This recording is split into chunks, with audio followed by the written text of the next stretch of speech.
I signed the divorce papers and handed away 10 years of my life.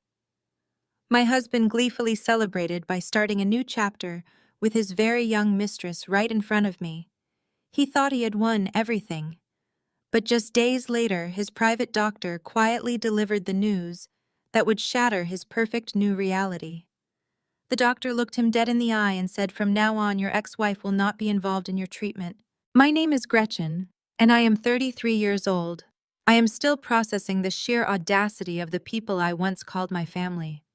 As the founder and chief executive officer of a biologistics firm, I am used to navigating high-stakes situations and complex medical trials.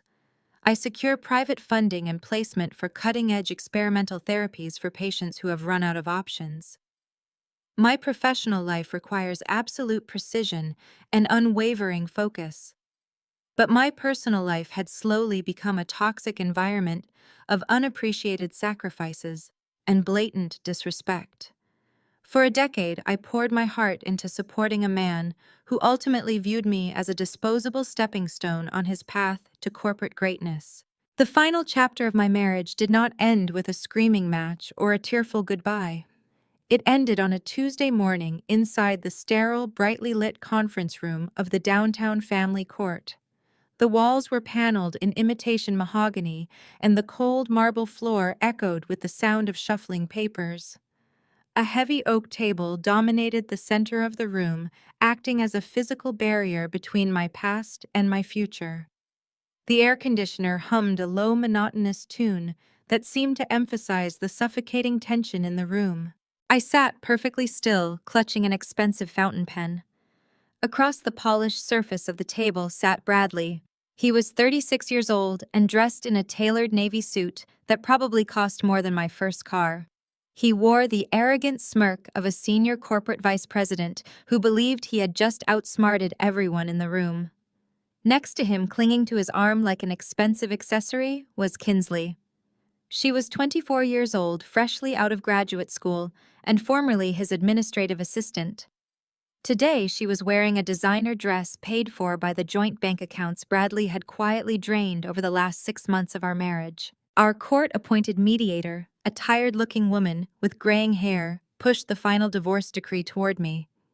She pointed to the thick black line at the bottom of the last page. All it took was one signature to dissolve 10 years of shared history.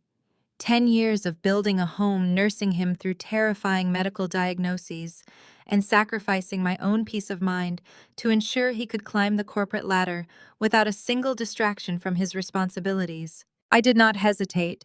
I uncapped my pen and signed my name with smooth, deliberate strokes. I felt no regret. The ink dried instantly, binding the legal end of our union. I closed the leather folio and pushed it across the smooth wood toward the mediator. It was done, and I was finally free. The moment the folder left my fingertips, Bradley did not just smile. He let out a loud, triumphant laugh that bounced off the acoustic ceiling tiles. He turned in his heavy leather chair and grabbed Kinsley by the waist, pulling her onto his lap, right there in the sterile legal office. He pressed his mouth to hers in a deep, exaggerated kiss that was clearly meant for my benefit. Kinsley giggled, wrapping her arms around his neck and shooting me a triumphant look over his shoulder. The mediator cleared her throat awkwardly and averted her eyes, looking down at her legal pads. I simply watched them, my face a carefully blank mask. I refused to give them the satisfaction of a reaction. I had shed all my tears months ago when I first discovered the hotel receipts hidden in his briefcase. I had cried when I realized the late-night strategy meetings were actually romantic getaways funded by the money I had helped him save. Today I was entirely out of tears and completely exhausted by their performative cruelty. Instead of breaking down, I observed them with the clinical detachment I used in my professional life. I saw a deeply insecure man trying desperately to prove his vitality, and a young woman who had no idea what she had actually signed up for. She saw the fancy suits, the expensive dinners, and the prestige. She did not see the reality of managing his chronic illness or the crushing weight of his demanding ego. She only saw the polished exterior he presented to the world, never realizing the immense effort it took behind the scenes to keep him functioning and alive. The heavy wooden door of the conference room swung open, and the mother of Bradley, Patricia, marched inside. She had been waiting in the hallway, apparently unable to miss the opportunity to witness my official removal from their elite family tree. Patricia was a woman who measured human worth strictly by country club memberships and designer labels. She wore a pristine tweed suit and clutched a leather handbag tightly against her side. Her face was set in a familiar expression of profound distaste and overwhelming superiority. She walked right past me without a single word of greeting and dropped a battered cardboard box heavily onto the table. The cardboard was stained and the top flaps were bent out of shape. The harsh sound of clanking metal echoed loudly in the quiet room. I looked down into the box. Inside was a pathetic collection of cheap, scratched kitchen utensils. There were bent spatulas, a rusted whisk, and a few dull paring knives I had purchased when Bradley and I first moved into our tiny starter apartment a decade ago. It was a calculated insult designed to remind me of where I came from and how little she thought I had achieved in life. I remembered buying those exact utensils at a discount store, feeling so much hope for the future we were supposedly building together. Now they were being returned to me like discarded garbage. Patricia crossed her arms and sneered down at me, her voice dripping with venom. "We always knew you could not keep up with the rising corporate career of my son Gretchen. You were always so small-minded, always so incredibly content with mediocrity. It is a massive relief to finally have you out of the picture." She gestured proudly toward the young woman still clinging to the arm of Bradley. "Kinsley actually understands his executive needs. She knows exactly how to support a senior vice president. She belongs in our exclusive world." Patricia leaned forward, resting her perfectly manicured hands on the edge of the conference table, her eyes locked onto mine, burning with pure malice. "Take your worthless old pots, Gretchen. Take them and crawl back to that delusional little medical startup of yours. You can go back to playing pretend business owner while Bradley moves on to build a real legacy with a woman who actually deserves him." For a brief moment, nobody moved. Bradley's smile tightened as he waited for me to defend myself or finally break. I looked calmly from Patricia to the face of Bradley, watching me closely. He was waiting for a reaction. He wanted me to scream and defend the countless hours I had spent managing his complicated medication schedules and booking his specialist appointments. He wanted me to justify the years I spent transforming our house into a sterile sanctuary so his compromised immune system could handle the strain of his corporate climb. Patricia stood there with her chin raised, expecting me to break down over a box of worthless kitchen tools. Instead of giving them the hysterical emotional breakdown they so desperately craved right then, I simply smiled at them. It was a genuine soft smile that seemed to unsettle Patricia more than any scream ever could. I reached down into my structured leather designer bag and felt the crisp edges of the paperwork I had prepared specifically for this moment. I reached in and pulled out a thick stack of insurance continuation forms. The papers were neatly clipped together and clearly marked with the bold logo of my company. I placed the stack very gently on the table, right next to the tragic cardboard box of scratched spatulas. I pushed the documents toward Bradley, making sure they stopped exactly in front of his perfectly manicured hands. I told him he needed to fill out these continuation forms by the end of the week. I kept my voice entirely conversational, as if I were reminding a casual acquaintance about a meaningless lunch reservation. I reminded him not to miss his premium payments, because the grace period was incredibly strict, and his specific medical needs required absolute routine consistency. I explained that since the judge had just signed the final decree, he was no longer covered under my family exemption policy at the firm. I sincerely wished him the best of luck managing the substantial out-of-pocket premiums entirely on his own. Bradley stared at the paperwork as if I had just placed a pile of garbage on the polished wood. A harsh bark of laughter escaped his throat, and he shook his head in absolute disbelief. He snatched the stack of forms off the table and gripped them tightly in his hands. He looked at me with an expression of pure condescension. He told me I was completely delusional if I thought he needed anything from my insignificant little startup. With a swift, violent motion, he ripped the thick stack of papers right down the middle. He ripped them again and let the torn shreds flutter to the cold marble floor like dirty confetti. Kinsley giggled beside him, pressing her face against his shoulder, as if he had just performed a heroic act of bravery. Bradley leaned forward, placing his hands flat on the table to assert his physical dominance in the room. He reminded me that he was a senior vice president at a major logistics corporation now. He boasted that his new promotion came with a platinum-tier corporate healthcare package.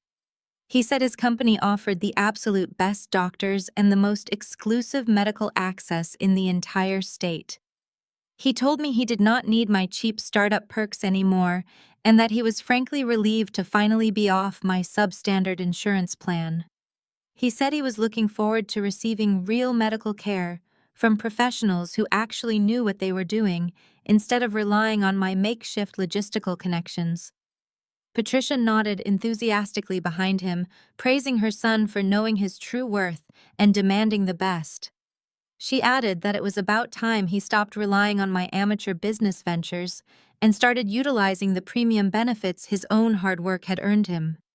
I listened to their arrogant speeches without interrupting a single word. I knew exactly what his platinum corporate insurance covered, and more importantly, I knew exactly what it excluded. But I kept my mouth shut. I let him bask in the illusion of his absolute superiority. The heavy silence in the room was broken by the high-pitched voice of Kinsley. She leaned into Bradley, running her hand affectionately down his tailored lapel, and began to gloat about their upcoming vacation. She told me they were leaving for a month-long ski trip to Aspen to celebrate their new life together. She made sure to mention that they had booked the most expensive luxury chalet on the mountain. Bradley smiled proudly, pulling her closer, and confirming that the entire trip was fully funded by the massive cash settlement he had just secured from our divorce. He had bullied that settlement out of me by threatening a prolonged and incredibly messy court battle over the valuation of my company. He knew I would rather drain my personal savings than let his greedy lawyers anywhere near my medical trial data or my vulnerable patients. He viewed that extortion as a brilliant business victory. He told me to enjoy working 80-hour weeks while he and Kinsley drank champagne in the snow. I stood up slowly, smoothing the skirt of my dress. I picked up my bag and looked at the three of them. They looked so triumphant, so entirely convinced of their own untouchable status. I did not say goodbye. I did not offer any final parting words or desperate insults. I simply turned my back on 10 years of unappreciated devotion and walked toward the heavy wooden door of the conference room.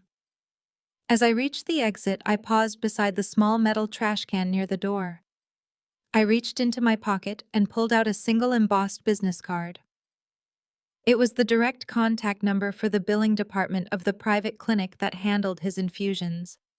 I held it over the bin for just a fraction of a second before letting it slip from my fingers. It floated down, landing silently among the crumpled wrappers and discarded notes. I opened the door and stepped out into the brightly lit hallway, leaving them behind to celebrate their hollow victory. I walked away in complete silence, knowing that my revenge was not going to require a single raised voice or a dramatic confrontation. My revenge was already in motion, built into the very fabric of the medical care he took entirely for granted. The arrogance that allowed him to tear up those continuation forms would soon become the exact instrument of his downfall. I knew with absolute certainty that within a matter of days, the reality of his situation would crash down upon him. He had traded a devoted wife and a lifeline for a temporary ego boost and a younger woman who only loved his bank account. I stepped into the elevator and pressed the button for the ground floor, feeling lighter than I had in years.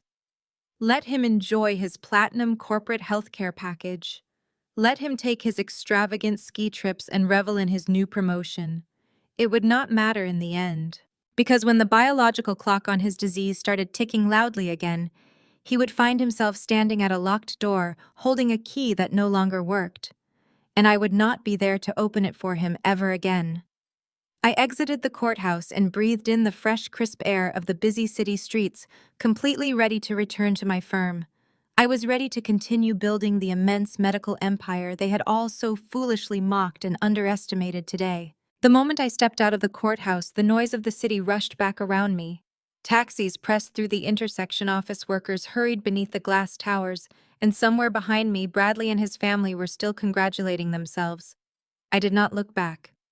My driver opened the rear door of the town car and I asked to be taken directly to headquarters. The ride across downtown lasted less than 20 minutes. During that time, my phone filled with messages from my executive assistant, my general counsel, and Dr. Vanderbilt. None of them asked about the divorce. They knew I had spent months preparing for this day and understood that sympathy was not what I needed.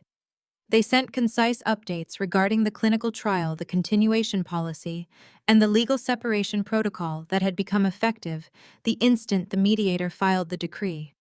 I read every message twice. The process was working exactly as it had been designed to work. When I reached my headquarters, my executive assistant Celeste was waiting inside the private entrance with a slim tablet in her hands.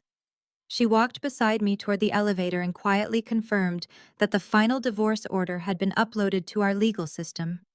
My former spouse designation had already been removed from every corporate benefit platform. Bradley's family exemption had ended automatically at 11:42 that morning. No employee had canceled his medical treatment out of spite. No doctor had been instructed to reject him. The subsidized payment arrangement simply no longer applied because the legal relationship that qualified him for it no longer existed. That distinction mattered to me. I had built my company to help desperate patients reach therapies that ordinary insurance policies refused to cover. I would not corrupt that mission merely because my former husband had humiliated me. Bradley remained medically eligible for the experimental infusion. He could continue through self-payment, apply for an independent hardship grant, or submit the continuation documents I had placed in front of him. I had given him every lawful option. He had torn the forms apart because arrogance was easier than reading. The elevator carried us to the executive conference floor where 4 people were already waiting. Mara Ellison, my general counsel. Daniel Cho, my chief financial officer. Dr. Vanderbilt, the principal investigator, overseeing Bradley's treatment, and Lena Ortiz, our director of patient access. A thick compliance file rested in the center of the table. I took my seat and asked them to proceed as though Bradley were any other participant in the program. Mara opened the meeting by reviewing the legal record. Bradley had signed 3 separate acknowledgments during the previous 18 months, confirming that his free access depended on the spousal exemption attached to my executive benefits. Each notice explained that divorce would terminate the subsidy immediately. 2 weeks earlier, his attorney had received a final written warning and had declined to negotiate any medical provision in the settlement. Bradley's legal team had been far more interested in cash and the valuation of my company than in protecting his access to treatment. Lena then described the continuation package he had destroyed in court. The monthly premium was substantial, but it represented the actual cost of producing a personalized biologic drug, transporting it under controlled conditions, conducting laboratory monitoring, and maintaining the specialists required by the trial. Bradley had until 5 o'clock Friday to submit the forms. If he missed the deadline, he would have to reapply through the standard patient access system and provide complete financial documentation. Dr. Vanderbilt looked more troubled than the others. He had treated Bradley for nearly 6 years and knew how quickly stress could trigger a dangerous inflammatory flare. He told me Bradley's next infusion was scheduled in 72 hours. Missing it would not cause instant death, but delaying treatment could reverse months of progress and place him at serious risk. He asked whether I wanted the clinic to call Bradley personally and explain the consequences. For a moment, the old instinct rose inside me. For 10 years, I had anticipated every crisis before Bradley recognized it. I had reminded him to take medication, corrected his diet, rearranged business trips around laboratory tests, and sat awake beside him when fever made him delirious. A part of me still wanted to pick up the phone and save him from himself one final time. I let that instinct pass. "No personal calls from me," I said. "Follow the same procedure you would follow for any adult patient. Send the required notices, document delivery, and answer any medical questions he chooses to ask. Do not bend the rules against him, and do not bend them for him." Dr. Vanderbilt held my gaze for a second, then nodded. This was not revenge through medicine. It was the first time Bradley would be required to carry the weight of his own decisions. Daniel moved to the financial consequences of the divorce. The settlement transfer had cleared that morning. Bradley now controlled a large amount of liquid cash exactly as he had demanded. In exchange, he had waived every claim to my holding company, its subsidiaries, our intellectual property, and all future appreciation connected to the clinical platform. His lawyers had celebrated because they believed they had extracted immediate money from a struggling startup. They had never examined the private financing rounds or acquisition pipeline protected inside our corporate structure. Daniel slid another report across the table. Our holding company was preparing to purchase a portfolio of distressed commercial loans from a regional bank. Several properties could eventually be converted into outpatient research centers. One borrower's name caught my attention immediately: Richard Halstead, Bradley's father.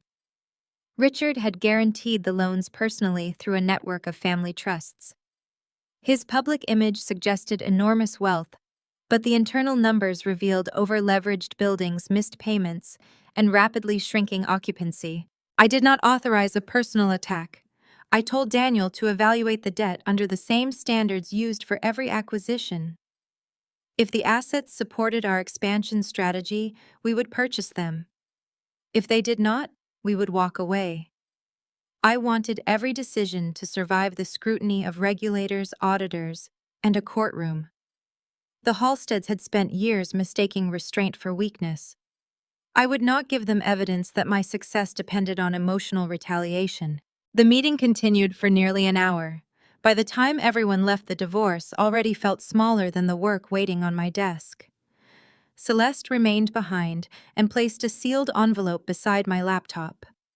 It contained the key to the house Bradley and I had shared.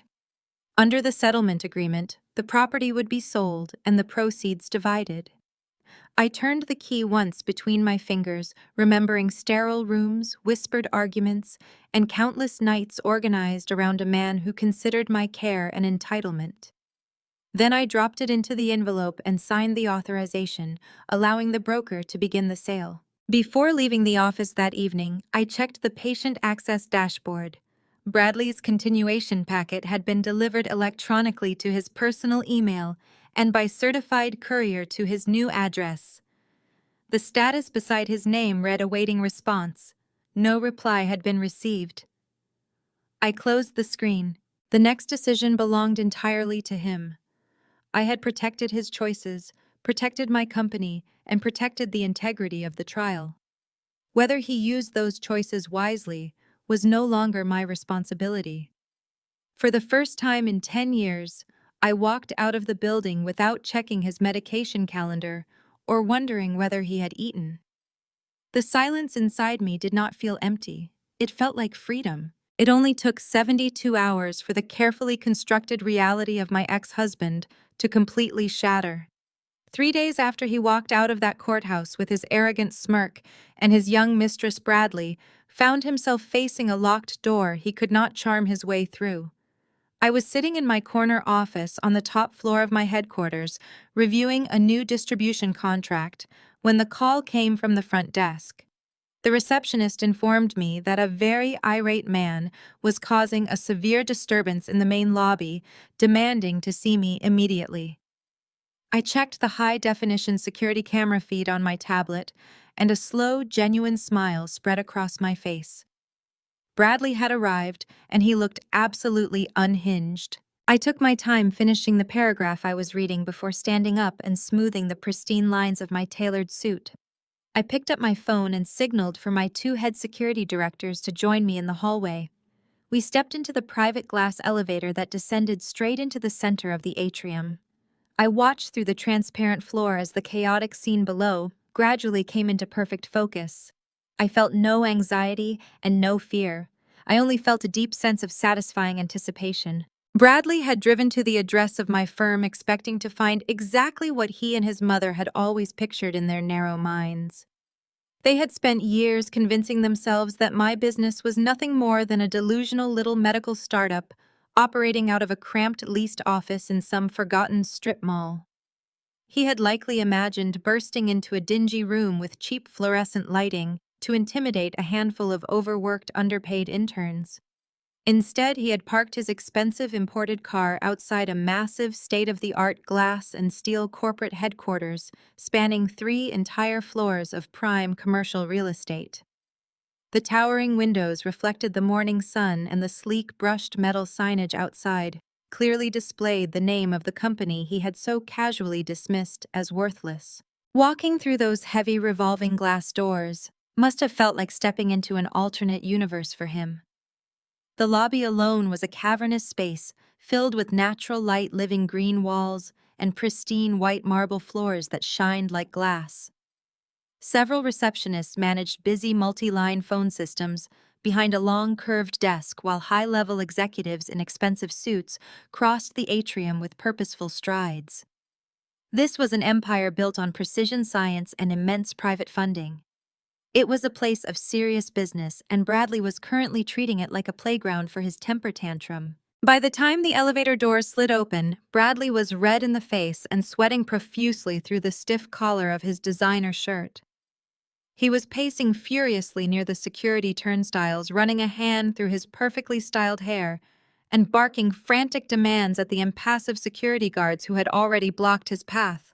His usual polished corporate vice president persona had completely evaporated, leaving behind a panicked and desperate man who had finally realized the catastrophic magnitude of his mistake.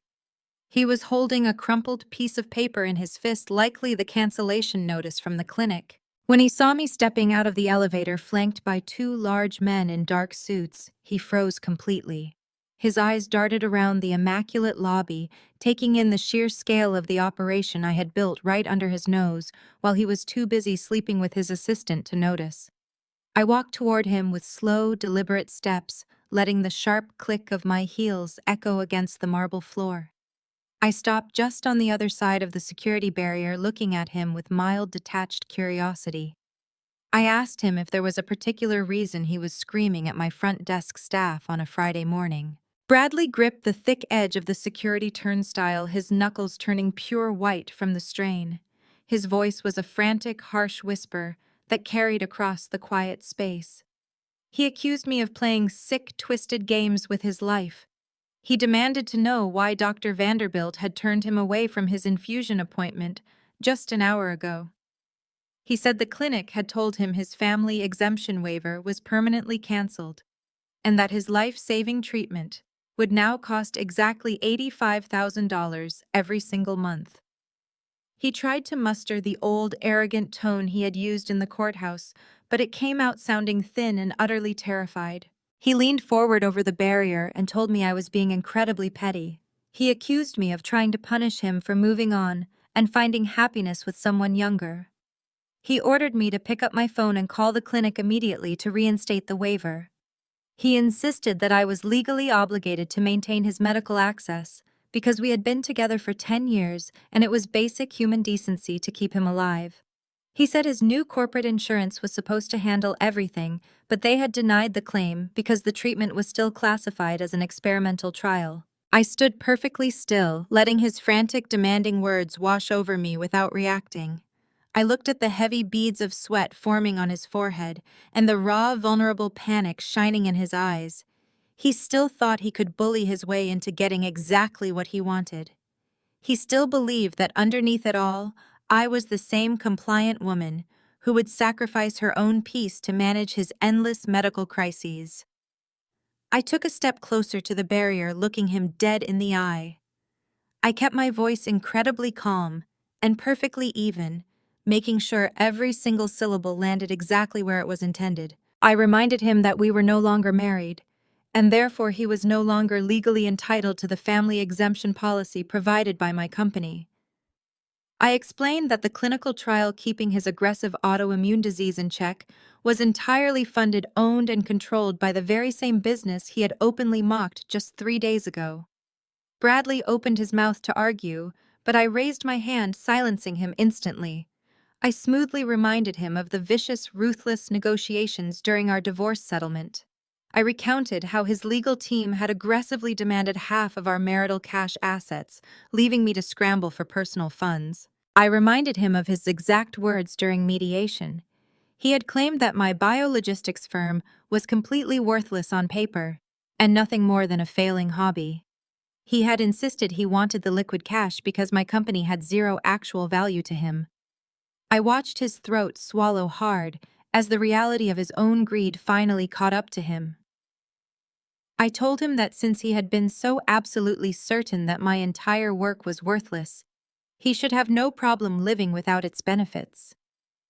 I smiled sweetly and casually recommended that he dip into his massive Aspen ski trip vacation fund to pay for his medical treatments out of pocket. He opened his mouth to plead, but I simply turned away and instructed my security team to escort him out of the building. I walked back to my private glass elevator, leaving him completely ruined and totally speechless today. The elevator carried me back toward the executive floor, while Bradley's shouting faded beneath the quiet mechanical hum. Through the glass walls, I watched the security team guide him away from the turnstiles. He kept twisting around to look for me, still expecting that one final demand would make me reverse the policy. I did not return his stare. When the elevator doors opened, Celeste was waiting with an urgent message from our compliance department. Bradley had already called the clinic 6 times that morning. First, he claimed the cancellation notice was an administrative mistake. Then he threatened to sue the nursing staff. Finally, he demanded that Dr. Vanderbilt classify the experimental infusion as an emergency hospital service so his corporate insurance would be forced to pay. Every call had been recorded and documented. The clinic had offered him a medical evaluation, a payment plan, and instructions for applying to the Independent Assistance Committee. He had rejected all 3 options and driven straight to my headquarters instead. I entered the conference room adjoining my office where Mara Ellison and Lena Ortiz had opened a secure video connection with the clinic. Dr. Vanderbilt appeared on the screen wearing his white coat, his expression professional but grave. He confirmed that Bradley was not currently in immediate medical danger. His laboratory results from the previous month had been stable. However, a prolonged interruption in treatment combined with severe stress could provoke a rapid flare. The clinic would continue to offer diagnostic monitoring and emergency stabilization regardless of his ability to pay. The specialized infusion itself could not be prepared without a valid funding authorization because every dose was manufactured specifically for one patient and cost tens of thousands of dollars before it ever reached the treatment chair. Mara asked whether Bradley had claimed that I personally ordered the cancellation. Dr. Vanderbilt shook his head. He had been informed in writing that the family subsidy ended automatically with the divorce. He simply refused to accept the distinction between losing a financial benefit and being denied medical care. In Bradley's mind, anything that required him to spend his own money was an act of persecution. I instructed the team to preserve every email, voicemail, clinic note, and security recording. I also directed them to send Bradley one final neutral notice listing his lawful options in plain language. There would be no insults, no threats, and no reference to the affair. If he later tried to portray himself as a victim, the record would show that he had been treated exactly like every other adult participant. Lena hesitated before speaking. She told me Bradley's new insurance administrator had contacted the clinic asking for a complete cost estimate. The administrator had confirmed that his Platinum Executive Plan excluded investigational biologic therapies unless the employer purchased a special research rider. Bradley's corporation had declined that rider the previous year as an unnecessary expense. The decision had passed through an executive benefits committee that Bradley himself chaired. For the first time that morning, I nearly laughed. He had personally approved the exclusion now threatening his financial security. The same man who boasted that corporate benefits made my company irrelevant had once cut experimental coverage to improve his division's quarterly numbers. His downfall was not hidden inside some trap I had constructed. It was contained in his own signature. Daniel Cho arrived carrying a second file. He had completed the preliminary review of the distressed loan portfolio connected to Richard Halstead. The opportunity was larger than we initially realized. Richard's commercial properties occupied several strategically valuable sites near hospitals, freight corridors, and regional airports. If our holding company acquired the debt, we could convert selected buildings into temperature-controlled distribution hubs and outpatient research centers. The purchase made business sense, even without the family connection. Daniel placed a map on the wall display. Red markers identified the properties. Beside each location appeared the outstanding balance occupancy rate and default status. Richard had missed multiple covenant requirements while continuing to host charity dinners and present himself as a pillar of old money stability. His lenders were preparing to sell the entire package at a discount before the losses worsened. Mara warned that any acquisition involving my former husband's family would eventually be examined for retaliation. I agreed. I ordered the transaction to be reviewed by an independent investment committee. I recused myself from the final pricing vote and instructed outside counsel to document that the strategic value of the properties had been identified before the divorce was finalized.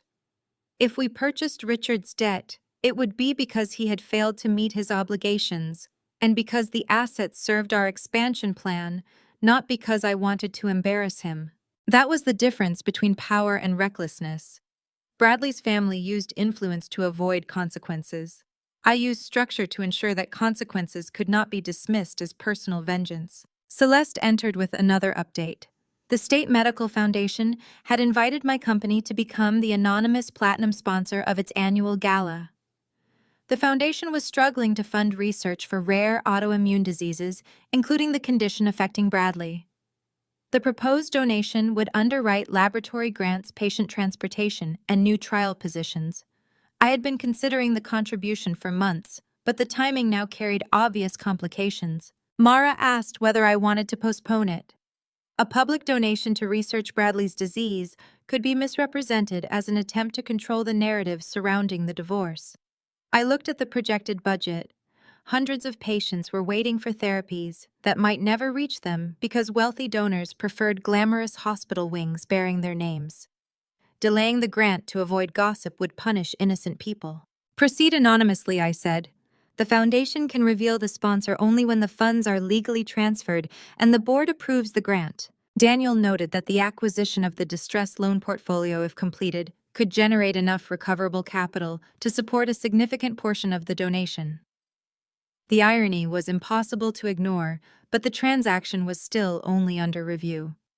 I told him not to build a public story around it. We would follow the numbers and let the facts speak later. The meeting ended with a final report from corporate security. Bradley had stopped shouting. He was standing near the revolving doors staring at the last clinic notice on his phone. For several seconds he appeared almost calm. Then he crumpled the printed cancellation letter in his fist and strode toward the parking garage with the frantic energy of a man trying to outrun reality. I remained beside the window after the others left. Far below, his imported sports car shot out of the garage and disappeared into traffic. I knew where he was going. He would return to the luxury apartment he had leased for Kinsley and try to preserve the illusion that nothing had changed. He would lie about the cost, blame me for the problem, and expect someone else to repair it before his new life became uncomfortable. I turned away from the glass and reopened the distribution contract waiting on my desk. My company had patients depending on decisions that could not be made through anger or sentiment. Bradley had consumed enough of my attention for one morning.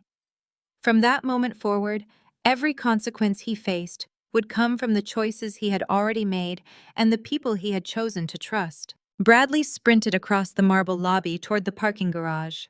He drove his imported sports car erratically through the busy city traffic, heading straight back to the brand-new luxury condo he had recently leased. The building was a towering monument to his bloated ego, located in the most expensive residential district in the city. He had signed the lease just days before our divorce was finalized, eager to prove to his young mistress that he could provide an extravagantly wealthy lifestyle without my supposedly restrictive financial boundaries. He needed to project an image of absolute untouchable success. But as he rode the private elevator up to his penthouse suite, that carefully crafted image was already crumbling into dust. He was sweating profusely, and his hands were shaking as he unlocked the heavy oak front door. He was desperately trying to figure out how to hide his catastrophic financial crisis from the woman waiting inside. He did not even have the chance to take off his designer suit jacket before the screaming began. Kinsley was pacing furiously across the expansive living room, clutching her latest model smartphone with white-knuckled tension. The floor-to-ceiling windows offered a stunning panoramic view of the downtown skyline, but she was entirely focused on the glowing screen in her hand. She was wearing a silk robe that I had actually purchased for him years ago, apparently completely oblivious or entirely indifferent to its history. The moment Bradley stepped into the entryway, she spun around and hurled her phone onto the plush white sofa. She demanded to know why his primary platinum credit card had just been brutally declined. She explained in a high-pitched, hysterical voice that she had been trying to secure a highly exclusive $15,000 personal shopping experience for their upcoming trip to Aspen. She had spent the entire morning coordinating with a luxury concierge service to arrange private fittings at the most expensive designer boutiques on the mountain. She had promised her friends on social media that she would be documenting an elite winter wardrobe haul, and the declined transaction was deeply humiliating for her carefully curated online presence. She told him she had called the premium customer service line, expecting them to immediately apologize for a simple security flag on the account. Instead, the representative had bluntly informed her that the card was entirely maxed out, and the linked checking accounts lacked the sufficient funds to cover the massive transaction. She crossed her arms tightly over her chest and glared at Bradley, demanding an immediate explanation for the embarrassing rejection. She accused him of lying about the massive cash settlement he had supposedly secured from our divorce. She asked him how he could possibly be a senior vice president with a declined card, acting as if his temporary lack of unlimited funds was a personal insult deliberately aimed at ruining her vacation plans. Bradley stood frozen in the entryway of his excessively expensive apartment, feeling the walls closing in around him. The cool, confident persona he maintained in corporate boardrooms was entirely useless against the volatile temper of a spoiled 24-year-old who viewed him primarily as an unlimited bank account. He tried to loosen his silk tie, struggling to pull enough air into his tightening lungs. He slowly walked over to the kitchen island, needing a physical barrier between himself and her escalating rage. He knew he could not lie his way out of this situation. The financial deficit was simply too massive to conceal with clever accounting or temporary excuses. He looked down at the imported marble countertops, avoiding her furious gaze, and forced himself to admit the humiliating truth. He told her in a low, defeated whisper that he had just been forced to wire $85,000 directly to an exclusive medical clinic. He explained that my firm had officially revoked his family exemption waiver, and the private facility had demanded the exorbitant out-of-pocket payment up front before they would even consider mixing his life-saving infusion. He confessed that he had to drain his checking accounts and max out his primary credit cards just to stay alive for the next 30 days. He desperately tried to assure her that it was merely a temporary cash flow issue and his upcoming executive bonuses would cover their lavish lifestyle soon enough. But the sheer magnitude of the unexpected medical expense hung heavily in the air between them, impossible to ignore. Instead of showing a single ounce of concern for his severe medical crisis or the terrifying reality of his aggressive autoimmune disease, Kinsley let out a piercing shriek of pure outrage. She did not ask how he was feeling or if the treatment would work. She did not express any relief that he had managed to secure the medication he desperately needed to survive. Her entire focus remained stubbornly fixated on the missing money and her ruined shopping spree. She stomped her foot against the expensive hardwood flooring and accused me of deliberately stealing their money. She screamed that I was a bitter, jealous older woman who was intentionally weaponizing his illness to drain the cash settlement that rightfully belonged to her and Bradley.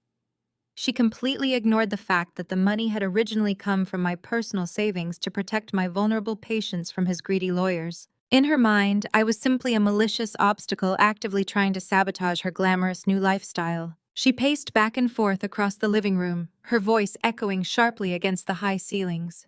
She told Bradley that she had not signed up to be the caretaker for a sick, broke man who could not even afford to take her shopping. She reminded him that she was young and beautiful, and had sacrificed her promising career as an administrative assistant to support his executive ambitions. She demanded he call his lawyers immediately to force me to reinstate the medical waiver. She insisted that there had to be some legal loophole or corporate mandate that could force my company to cover his exorbitant bills. She refused to accept that her luxurious reality was being compromised by his biological failures. Bradley tried to explain that I owned the entire clinical trial and held absolute legal authority over the participation waivers, but she refused to listen to basic logic. She pointed a perfectly manicured finger at his chest and delivered a vicious, uncompromising ultimatum. She told him he had exactly 48 hours to fix the massive financial drain and restore her unlimited access to his accounts. She warned him that if he could not figure out how to force me to pay for his survival, she would pack her bags and find someone who could actually afford to give her the luxurious life she deserved. He watched her storm down the hallway toward the master bedroom, the slam of the heavy door echoing through the penthouse. He was left standing alone in the massive kitchen, trembling from physical weakness and mounting dread. The reality of his situation was finally settling over him like a suffocating blanket. He had traded a loyal partner who had managed his health with absolute precision for a superficial young woman who only valued his wallet. He slowly sank onto a bar stool, burying his face in his hands as the cost of his arrogance began to materialize. The silence in the penthouse was suffocating as Bradley sat alone staring at the blank screen of his phone. He knew there was only one place left to turn for the kind of massive financial bailout he needed today. He swallowed his pride and dialed the number for his parents. When his father Richard answered, Bradley poured out a desperate, heavily edited version of the morning events. He framed himself as the victim of a vindictive ex-wife who was illegally withholding his medical care out of pure spite. Richard listened to his son with mounting outrage. Richard was a man who had built his entire identity on the illusion of generational wealth and commercial real estate deals. He assured his son that he would personally handle the situation and put me back in my proper place. I was sitting at my desk reviewing a logistics report when my personal cell phone began to vibrate. The caller identification displayed the name of my former father-in-law. I let it ring 3 times before calmly pressing the answer button and placing the device on speakerphone. I simply waited for him to speak, knowing exactly what kind of performance he was about to deliver. Richard did not bother with pleasantries either. His voice boomed through the speaker, dripping with the same toxic arrogance that he had passed down to his son. He demanded to know what kind of sick game I was playing with the life of his boy. He spoke to me as if I were a disobedient child. I leaned back in my ergonomic leather chair and listened to his predictable tirade. Richard accused me of throwing a pathetic jealous fit just because Bradley had found a much prettier and significantly younger woman. He told me that my behavior was absolutely disgraceful and that I was embarrassing myself by holding a petty grudge against a vibrant young girl who simply knew how to make his son happy. He insisted that I immediately call the clinic and restore the medical waiver before he took matters into his own hands and forced me to comply. He warned me that I was playing completely out of my league. I remained perfectly silent, letting his anger build and echo in the spacious confines of my office. Richard decided it was time to unleash what he believed was his most devastating weapon. He lowered his voice into a menacing, authoritative growl, attempting to use his old money intimidation tactics to strike absolute terror into my heart. He reminded me that he was a highly influential man in this city with deep ties to the state medical board. He boasted that he played golf every single weekend with the exact men who controlled the licensing and regulatory approvals for biologistics companies like mine. He promised that if I did not immediately reinstate the medical coverage for his son, his powerful friends would launch a massive investigation into my firm. He swore he would have my corporate licenses revoked and my doors shut before the end of the month. He told me I would lose everything I had built if I did not comply. His threats were aggressive and designed to break the spirit of anyone who actually feared his artificial authority. But I was not a frightened young woman anymore, and his threats were based on an outdated understanding of power dynamics. I did not raise my voice, and I did not argue with his ridiculous claims. I did not bother defending my company or explaining the ironclad legal protections shielding my clinical trials. I simply let him finish his arrogant speech. When he finally paused to take a breath, expecting me to beg for mercy, I picked up my tablet. I opened a highly classified financial dossier that my acquisitions team had compiled over the past 6 months. I tapped the screen and took a high-resolution screenshot of a very specific document. It was a massive financial acquisition report detailing the purchase of multiple highly distressed commercial real estate loans. I transferred the image to my phone and attached it to a new text message addressed directly to Richard. I hit send and listened to the soft chime of my phone confirming the delivery. Then I finally spoke, breaking my silence with a voice that was perfectly calm and utterly devoid of emotion. I told him to check the text message I had just sent to his private number. Richard let out an annoyed scoff through the speakerphone, acting as if my request was an irritating interruption to his grand victory. He muttered something about how I was wasting his valuable time with childish games, but I could hear his phone receiving the notification. I waited patiently while he opened the message. I knew exactly what he was looking at. He was staring at a comprehensive ledger, detailing the catastrophic financial reality of his supposedly thriving commercial real estate empire. For the past 3 years, Richard had been quietly hemorrhaging money, making terrible investments, and taking out massive high-interest loans just to maintain his wealthy lifestyle. He had hidden his impending bankruptcy from everyone, including his own family. But he could not hide his financial ruin from the aggressive acquisitions department of my holding firm. Over the past few months, my company had systematically purchased every single piece of his distressed debt, acquiring total leverage over his entire estate. I followed up the image with a short text message to ensure he understood the gravity of his situation. I typed out the words, "Check who just bought your debt. Richard." I heard the sharp intake of breath through the speakerphone as his eyes moved from the devastating financial figures to the name of the primary creditor. The creditor holding all of his loans was my holding firm. The heavy silence that followed was incredibly satisfying. All the blustering arrogance and all the old money intimidation tactics vanished in a single instant, replaced by the crushing weight of absolute terror. Richard suddenly realized that he was not speaking to a frightened ex-daughter-in-law anymore.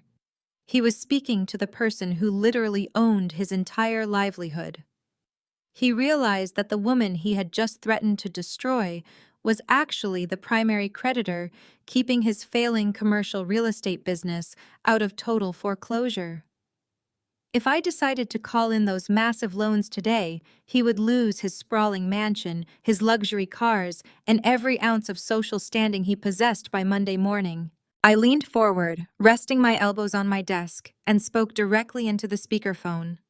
I told him his golf buddies on the state medical board would be very surprised to learn he was secretly millions of dollars in debt and facing imminent financial ruin. I suggested he focus his energy on finding a new place to live instead of trying to threaten my medical licenses. I reminded him that Bradley was not the only one in his family completely dependent on my charity to survive another week in high society. I did not wait for his response. I simply reached out and ended the call, cutting off his panicked stammering. I set my phone face down and allowed myself a genuine smile of satisfaction.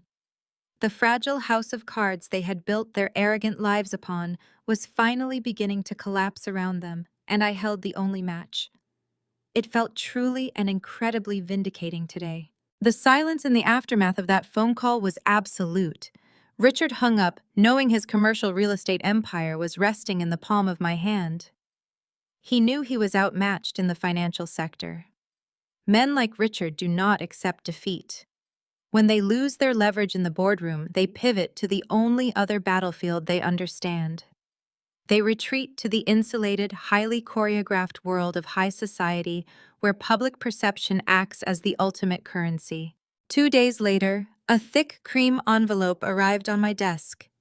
It was an invitation to the State Medical Foundation Gala. The event was the most exclusive charity fundraiser of the year, strictly attended by wealthy donors, influential hospital directors, and top medical board executives. The invitation was formally extended by Richard and Patricia, who were listed as legacy committee members. It was a blatant trap. They were cornering me in a room filled with people who controlled my industry. They believed that if they threatened my reputation in front of my peers, I would fold and reinstate the medical waiver. I looked at the gold-embossed lettering and smiled. I instructed my assistant to RSVP immediately. I was not going to hide and miss the opportunity to dismantle their social standing. The night of the gala arrived crisp and clear. The event was held in the grand ballroom of a historic downtown hotel famous for its crystal chandeliers and sweeping velvet drapery. I arrived alone, stepping out of my town car, wearing a tailored emerald green gown that was striking but entirely professional. I did not wear flashy jewelry or attempt to blend in with the ostentatious displays of wealth that characterized these events. I walked through the gilded double doors and handed my coat to the attendant.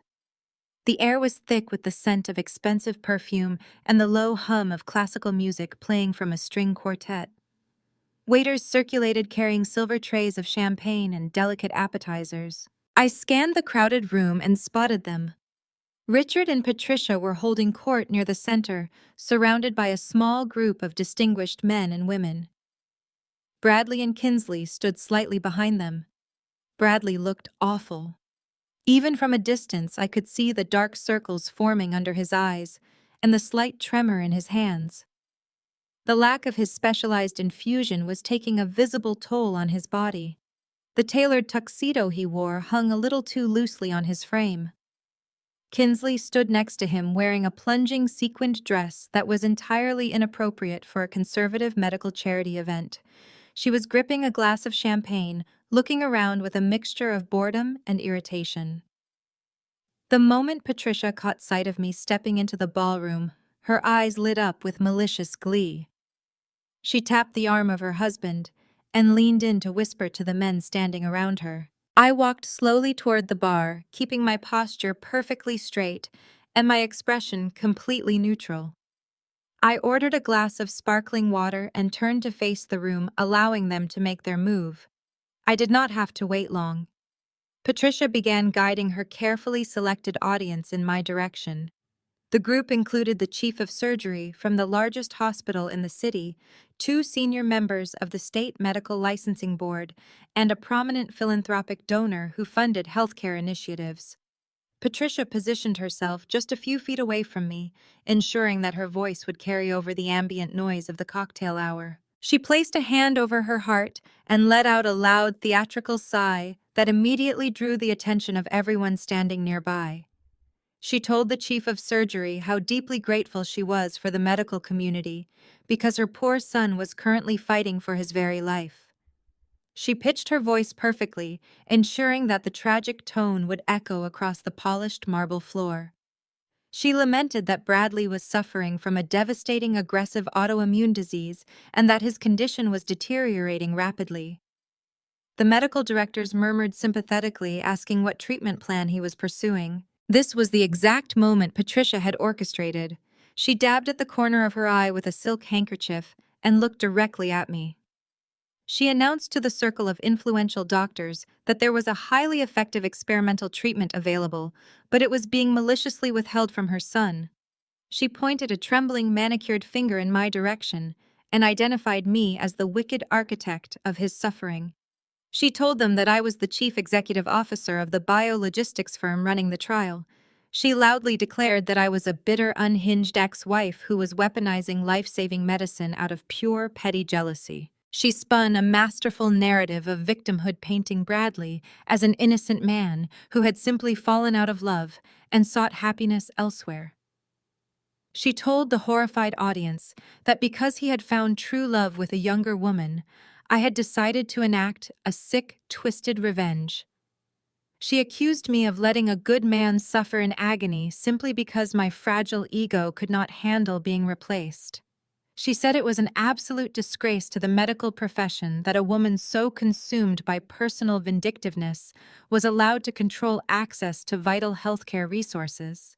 The silence that rippled outward from her group was immediate and heavy. The string quartet continued to play, but the conversations in our section of the ballroom ground to a complete halt. Dozens of eyes turned to stare at me. The hospital directors and medical board members looked at me with open shock and rising judgment. In their world, withholding medical care for personal revenge was the ultimate ethical violation. The murmurs began to spread through the elite crowd, traveling from person to person like a sudden wildfire. Guests were whispering, shooting me disgusted glances, and shaking their heads in collective disapproval. Bradley stood behind his mother, trying to maintain a look of tragic stoicism, but I could see the desperate hope shining in his tired eyes. He actually believed this public shaming was going to work. He believed that the intense peer pressure from the most powerful figures in the industry would force me to back down and reinstate his medical waiver to save my professional reputation. Kinsley smirked at me from behind her glass, looking incredibly satisfied with the humiliating spectacle unfolding around us. I stood completely still, holding my glass of sparkling water. I felt the crushing weight of their collective judgment pressing down on me from every angle. It was an uncomfortable position designed to trigger panic and force an immediate frantic defense.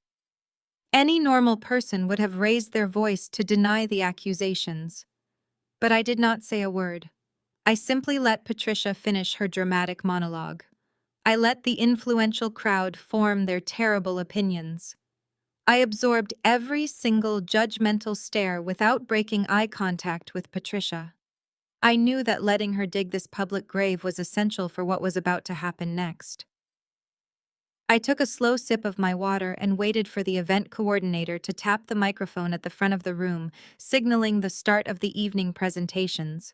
The tap of a microphone echoed across the grand ballroom, cutting through the heavy whispers and judgmental stares of the elite crowd. The event coordinator stepped up to the main podium. He cleared his throat and asked for attention. He announced that it was time to commence the fundraising portion of the gala. He spoke eloquently about the vital importance of medical research and the incredible generosity of the donors gathered tonight. Then his voice took on a tone of deep reverence. He explained that the foundation had received an unprecedented donation earlier that week from a benefactor, known only as the Platinum Sponsor. He announced that this individual had asked to share the motivation behind their staggering contribution. Patricia smiled smugly, assuming the presentation would distract the crowd from the dramatic scene she had just orchestrated. Bradley leaned against a table, looking exhausted, but relieved that my public humiliation was seemingly over. I handed my sparkling water to a passing waiter and smoothed my emerald green gown. I took a deep breath and began walking toward the stage. The murmurs in the ballroom flared up again as the influential hospital directors watched me approach the stairs. They had just been told by Patricia that I was a bitter, vindictive woman intent on destroying a sick man. Now they were watching me ascend the steps to the main podium with absolute confidence. I reached the microphone and looked out over the sea of wealthy donors. I found Patricia and Richard in the center of the room. The smug satisfaction on the face of Patricia was rapidly melting into pure confusion. Richard was suddenly standing completely rigid, his eyes locked onto me with absolute dread. I adjusted the microphone and spoke in a clear, commanding voice that resonated through the massive speakers. I thanked the event coordinator and welcomed the guests to the gala. I introduced myself simply by my name and my title as the Chief Executive Officer of my biologistics firm. A collective gasp rippled through the audience. The people standing near Patricia instinctively took a step away from her, suddenly realizing that the woman she had just publicly crucified was actually the anonymous Platinum Sponsor. I did not acknowledge Patricia or address her ridiculous accusations. Instead, I spoke passionately about the devastating impact of aggressive autoimmune diseases. I detailed the severe physical toll these illnesses take on patients and the crushing emotional burden they place on the families who care for them. I spoke with the genuine authority of someone who had spent a decade managing those exact crises behind closed doors. I told the captivated audience that medical innovation requires massive, unwavering financial commitment. I paused, letting the weight of my words settle. Then I delivered the announcement. I declared that my firm was officially donating a specialized grant of $5 million directly to the State Medical Foundation. I specified that the funds were to be utilized immediately for advanced clinical trials, focusing specifically on the exact rare autoimmune disease that afflicted my former husband. The ballroom erupted into thunderous applause. The medical directors who had been staring at me with disgust just moments ago were now clapping enthusiastically, their faces shining with respect and admiration. I had completely destroyed the malicious narrative Patricia had spent the cocktail hour building. I was not a bitter ex-wife withholding medicine. I was a visionary philanthropist securing the future of the exact treatment her son desperately needed. Patricia looked as though the floor had vanished beneath her expensive heels. She was clutching the arm of Richard.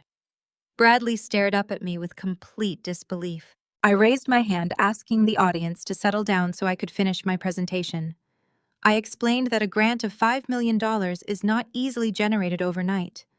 I told the esteemed guests that such a monumental financial commitment requires immense sacrifice and the strategic liquidation of substantial corporate assets. I smiled warmly and gestured toward the massive projection screen hanging behind the podium. I announced that I wanted to publicly recognize the generous local business whose newly acquired assets had been liquidated this very morning to make this life-saving grant a reality. I pressed the small remote in my hand. The projection screen flared to life, illuminating the darkened stage. The massive high-definition display did not show a list of anonymous corporate donors. It showed a single towering logo. It was the official corporate crest of the commercial real estate firm owned by Richard. Underneath the bold logo was a stark, undeniable financial ledger displaying the total foreclosure of his commercial properties. The silence that fell over the grand ballroom was absolute and terrifying. The influential men and women in the crowd were financial elites who understood exactly what they were looking at. They were looking at a public execution. They realized instantly that the prominent real estate empire of Richard was completely bankrupt. The old money society friends of Patricia were staring at her with wide eyes, stepping even further away. I leaned into the microphone, keeping my voice perfectly steady and full of bright professional enthusiasm. I addressed Richard directly, ensuring that my voice carried to every single corner of the room. I thanked him for his profound involuntary generosity. I explained to the captivated audience that earlier today, my holding firm had legally called in the massive distressed debt we had recently purchased from his failing real estate portfolio. I announced that the immediate liquidation of his commercial assets had provided the exact liquid capital required to fund the medical grant. I looked down at Bradley, who was gripping the edge of a table for support. His face was completely devoid of color. He finally understood the full catastrophic scope of my revenge. I had forced his father to pay for his medical care by taking everything his family owned. I framed the total destruction of their wealth as a beautiful, selfless sacrifice. I told the audience how deeply moving it was that a father would willingly surrender his commercial empire and accept public bankruptcy just to ensure that the vital medical research required to cure his son could continue. The crowd did not know how to react. They were torn between applauding a supposed act of parental sacrifice and recoiling from the brutal exposure of a financial collapse. Richard stood frozen in the center of the room, his face an unnatural shade of purple. He was completely stripped of his country club status, his arrogance, and his wealth in front of the very people he spent his entire life trying to impress.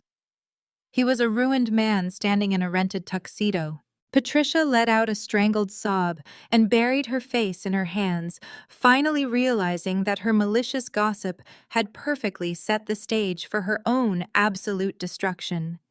She had demanded everyone look at me, and I had simply directed their gaze to the pathetic reality of her failing family. Kinsley stared at the projection screen with her mouth hanging open. She suddenly realized that the wealthy family she married into was completely broke. The endless bank accounts were gone. I stood at the podium looking out over the silent room and took a slow breath. I thanked the audience and stepped away from the microphone, leaving them to drown in the suffocating silence of high society. I stepped down from the elevated stage into a quiet, thick enough to cut. The ballroom remained paralyzed before frantic whispering began.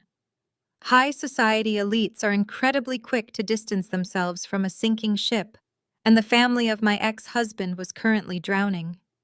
Guests turned their backs on Patricia and Richard to avoid any association with a publicly bankrupted family. I walked toward the exit doors, keeping my expression serene. As I moved through the opulent space, I caught sight of Kinsley near the edge of the ballroom. She was staring at the massive projection screen with absolute horror. The beautiful illusion she had bought into was now disintegrating right before her eyes. She had believed she had stolen a wealthy, powerful executive who would shower her with luxury vacations. She only endured the complications of his aggressive autoimmune disease because she thought his bank accounts were utterly bottomless. Now she was standing among financial experts who were openly whispering about the annihilation of his family wealth. The brutal reality crashed down upon her. She listened to the hushed voices of the hospital directors nearby. They were actively discussing the $85,000 monthly medical bill Bradley was now entirely responsible for.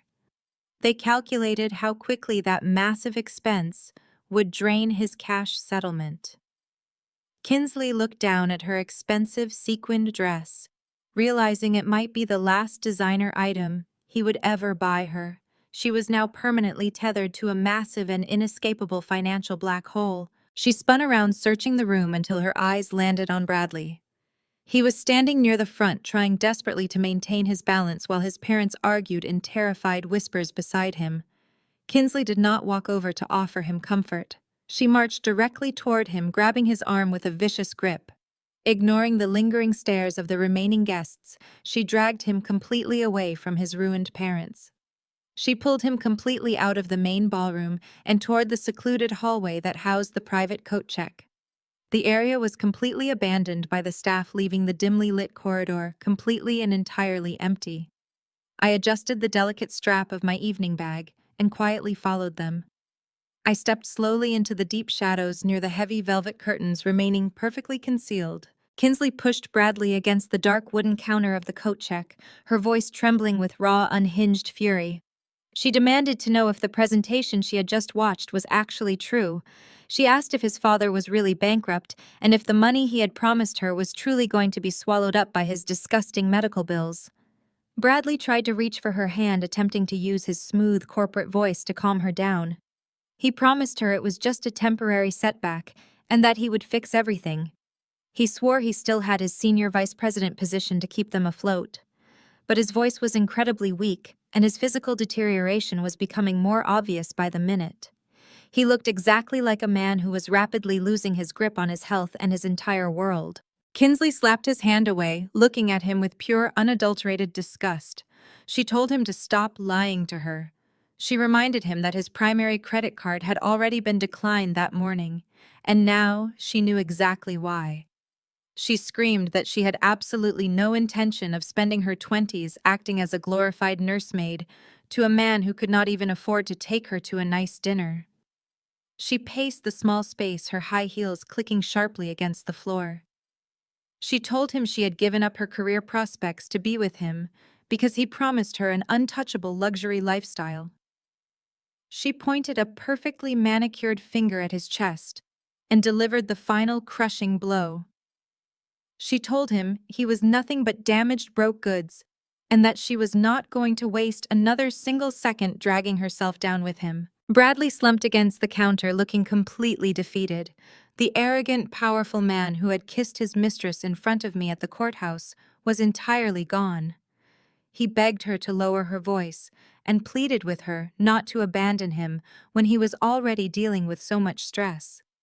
He promised he would buy her whatever she wanted as soon as he sorted out his accounts.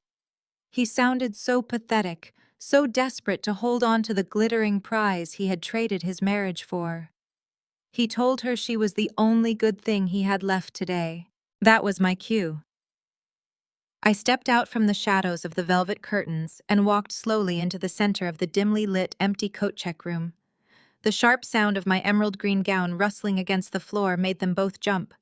Bradley stared at me with wide and terrified eyes, looking like a trapped animal. Kinsley crossed her arms over her chest and glared at me, trying to maintain a facade of hostile defiance. I did not raise my voice or attempt to gloat. I reached into my structured designer bag and pulled out a thick, heavy manila folder, holding it out toward her. I told her that if she thought his medical bills were bad, she really needed to see what was inside this folder. Kinsley hesitated for a fraction of a second before snatching the folder from my hand and flipping it open. I watched her eyes scan the top document. It was a highly detailed preliminary legal brief compiled by the aggressive internal audit department of his own logistics corporation. It outlined years of systematic embezzlement and fraudulent expense reports. It detailed exactly how Bradley had been quietly stealing from his company to fund the lavish gifts, expensive dinners, and secret romantic getaways he had used to woo his young assistant long before our divorce was ever officially finalized. I kept my voice perfectly even and entirely pleasant. I informed her that the corporate fraud indictment his company was officially filing against him on Monday morning was going to be completely devastating. I explained that they were not just going to fire him and strip him of his senior vice president title. They were going to pursue severe criminal charges and demand total financial restitution for every single stolen dollar. I told her that by the end of next week, Bradley would not only be chronically ill and completely broke, but he would also be facing real federal prison time. Kinsley stared at the thick stack of damning evidence in the folder, her hands shaking violently. The color completely drained from her face as the true catastrophic magnitude of the situation registered in her mind. She realized she was holding the definitive proof of his criminal actions and that the money he had used to buy her affection was entirely stolen. She looked up at Bradley, who was now clutching his chest, struggling to breathe as a severe panic attack set in. He just stared at the folder, knowing his entire professional life was completely over. I did not remain in the hallway to watch their argument reach its inevitable conclusion. I left the hotel through the side entrance and returned to my office where the legal consequences were already moving without any further help from me. Bradley's corporation had independently preserved years of expense reports, travel invoices, and electronic approvals. By Monday morning, its internal auditors had obtained a court order freezing the accounts connected to the suspected embezzlement. The action was based on verified records taken directly from company servers, not on the stolen folder Kinsley was carrying. Over the next several days, Bradley's physical condition deteriorated under the combined pressure of the investigation, the missed treatment schedule, and the collapse of his financial security. His hands began to shake. The inflammation in his joints returned. He slept badly and arrived at work looking increasingly gaunt, only to discover that his building access had been suspended while the audit continued. Kinsley did not leave immediately. She stayed long enough to study the situation and calculate what could still be taken. Her sympathy disappeared, replaced by guarded questions about hidden cash watches, account passwords, and property that could be sold quickly. Bradley mistook her temporary presence for loyalty. He failed to notice that she had begun moving her clothes out of the penthouse one suitcase at a time. By the following rainy Tuesday, his final accessible funds were barely enough to cover one more infusion. He drove to the clinic, believing that payment would purchase him another month to repair the damage. He had no idea that the corporate freeze had already reached his personal accounts. The absolute breaking point arrived on a rainy Tuesday morning. It was the exact day he was scheduled to receive his critical monthly infusion. The expensive private clinic required the $85,000 out-of-pocket payment up front before they would even prepare the medication. Bradley stood at the polished reception desk, his hands visibly trembling as he handed over his platinum debit card. He knew he had just enough cash left in his primary checking account to cover this single month of survival. He watched the receptionist swipe the card, expecting the familiar chime of approval. Instead, the machine flashed a harsh red warning. The receptionist frowned and tried the transaction again. She looked up at him with a mixture of pity and annoyance, informing him that the card had been entirely declined. Bradley pulled out his phone with frantic shaking fingers and opened his banking application. A stark message blocked his access stating that his accounts had been indefinitely frozen, pending an active federal corporate audit. The freeze had been triggered by authenticated expense records obtained directly from company servers, allowing the auditors to restrict every account linked to the suspected fraud. He had absolutely zero access to his stolen wealth. He stood in the quiet lobby of the clinic, struggling to pull oxygen into his tightening lungs, as the receptionist coldly informed him that he would need to leave. Desperation is a terrifying motivator for a man who is literally running out of time to survive. Bradley stumbled out of the private clinic and into the pouring rain, barely able to unlock the door of his imported sports car.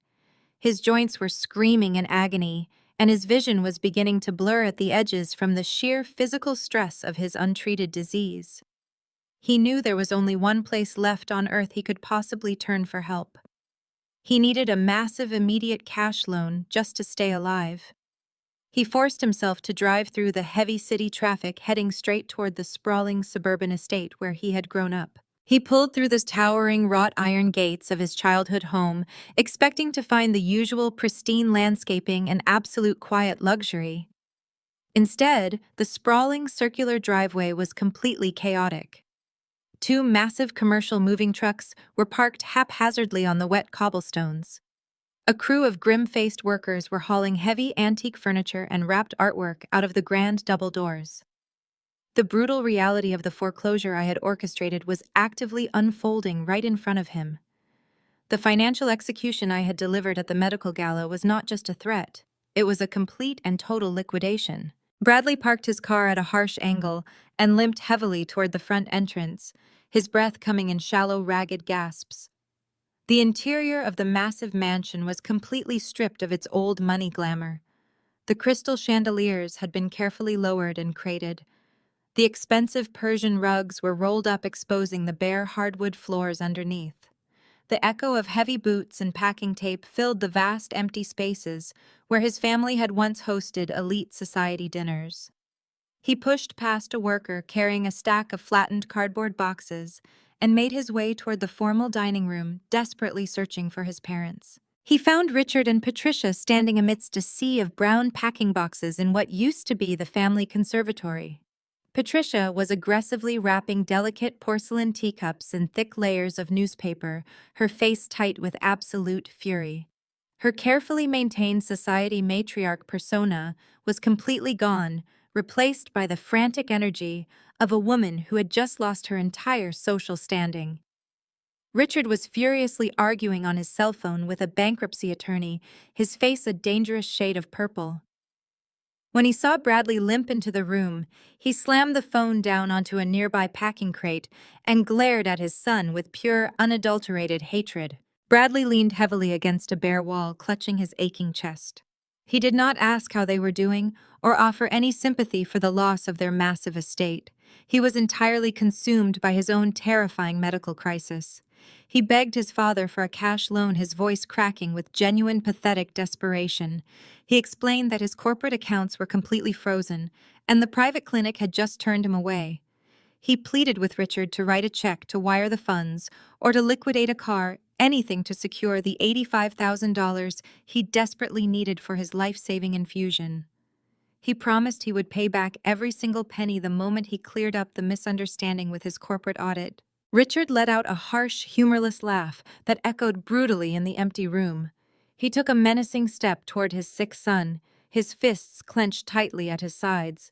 He asked Bradley what money he was possibly talking about. He swept his arm across the room, gesturing to the moving boxes and the stripped walls. He screamed that there was absolutely no money left because of him. Richard blamed the entire catastrophic collapse of his commercial real estate empire entirely on the pathetic, arrogant choices of his son. He yelled that they were being forcibly evicted from their legacy home, forced to move into a cheap rented condominium across town simply because Bradley could not keep his zipper closed. Patricia slammed a wrapped teacup into a cardboard box and turned on her son with a viciousness that made Bradley physically recoil. The doting mother who had publicly wept for his health at the medical gala was entirely gone. She looked at him with absolute disgust. She screamed that his disgusting, blatant infidelity had unleashed the wrath of a woman who was smart enough and wealthy enough to destroy their entire family. She told him that Gretchen had meticulously dismantled their entire lives piece by piece, just to punish him for trading a loyal, brilliant wife for a superficial, cheap mistress. She blamed his massive, inflated ego for blinding him to the incredible danger of crossing a woman who held total leverage over their survival. She ordered him to leave the house immediately and never return. He was completely abandoned, left alone to face his medical crisis in absolute ruin. The drive back to the city was a blur of agonizing physical pain and mental static for Bradley. The wipers of his sports car beat against the heavy rain as he focused on the wet asphalt ahead. His breathing remained shallow and ragged. Every bump sent fresh waves of fiery pain shooting through his inflamed joints. He gripped the steering wheel desperately, trying to hold on to the last shreds of his sanity. His parents had turned their backs on him. His corporate accounts were locked in a federal freeze. The clinic had rejected his debit card. But as he pulled into the underground parking garage of his building, he tried to convince himself that he still had a sanctuary. He still had his penthouse, and he still had Kinsley. He told himself she was simply overwhelmed by the shock at the gala and was waiting upstairs to comfort him. He limped toward the private elevator, pressing his thumb against the scanner. The metal doors slid open and he stepped inside, leaning against the mirrored wall as the car shot upward. He closed his eyes and tried to practice the deep breathing techniques I used to coach him through. He just needed a hot shower and a moment to formulate a new survival plan. The elevator chimed and the doors opened directly into the private foyer of his penthouse. Bradley pushed open the heavy front door and stepped into the entryway. He immediately noticed that something was terribly wrong. The plush runner rug that usually lined the hallway was missing. His wet shoes squeaked against the bare hardwood floor, creating a sharp echo. He called out for Kinsley, his voice sounding weak, but he received no answer. A sinking feeling twisted in his gut as he limped around the corner and walked into the main living area. He stopped dead in his tracks. The massive room was entirely empty. The leather sectional sofa was gone. The glass coffee table, the imported silk curtains, the expensive modern art pieces, everything had been completely stripped away. The only things left behind were faint indentations on the carpet where furniture used to sit, and a few discarded wire hangers scattered across the floor. Panic gripped his chest, squeezing his already compromised lungs. He stumbled frantically down the hallway toward the master bedroom. The bedroom was equally bare. The bed was stripped to the mattress, and the walk-in closet had been entirely cleared of her extensive designer wardrobe. He dropped to his knees in front of the hidden wall safe. His hands shook violently as he punched in the security code. The small metal door clicked open, revealing a hollow, dark space. The emergency stacks of $100 bills he kept hidden from the corporate auditors were gone. His collection of luxury watches was completely wiped out. Kinsley had not just packed a bag and left him. She had systematically looted the penthouse, taking every single item of value she could easily carry. She had recognized that his financial ship was sinking and pillaged the wreckage before making her escape. Bradley crawled out of the closet and sat heavily on the bare floor. His breathing was coming in short, terrified gasps. He looked toward the center of the room and noticed a piece of heavy cardstock resting on the floorboards. He dragged his aching body across the room and picked it up. It was a note written in the familiar handwriting of his young mistress. The message was brief, brutal, and entirely devoid of empathy. She wrote that she refused to spend the best years of her life acting as a glorified, unpaid nursemaid to a sick, broke man facing federal prison. She told him she had taken the furniture and cash as fair compensation for the luxury lifestyle he had falsely promised her. She ended the note by telling him to never contact her again. The sheer cruelty of her final words hit him harder than the physical pain of his untreated disease. He dropped the note, watching it flutter to the floor. The stress-free luxury bubble he had traded his marriage for was nothing but a fragile illusion, and now it was completely shattered. He was entirely alone. There was no money left to steal. There were no parents left to bail him out. There was no beautiful young woman left to stroke his ego. He curled his knees toward his chest, wrapping his arms around his legs as a suffocating despair washed over him. The penthouse was freezing without the curtains to block the drafts, and his body shivered uncontrollably. He closed his eyes, feeling the dark reality of his situation closing in from every side. He was a ruined man waiting for his body to finally give out. The sudden sound of a heavy fist knocking on his front door startled him. The loud thuds echoed endlessly through the barren rooms of the penthouse. Bradley flinched, his eyes snapping open. He thought it might be the federal auditors arriving early with a warrant, or the building management demanding immediate payment. He did not want to answer it, but the knocking persisted, growing louder today. He forced himself to stand, gripping the doorframe for support, as he slowly limped down the long hallway. He reached the entryway and peered through the small security peephole. A man in a standard gray courier uniform stood in the corridor holding a thick package.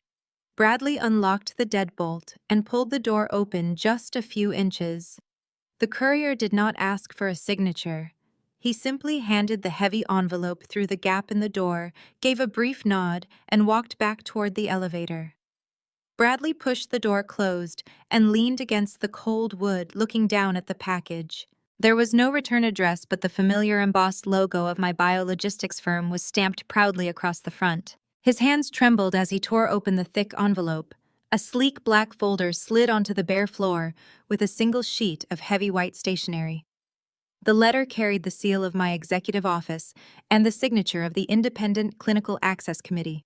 Because of the new philanthropic grant, the trial for his rare autoimmune disease had been expanded.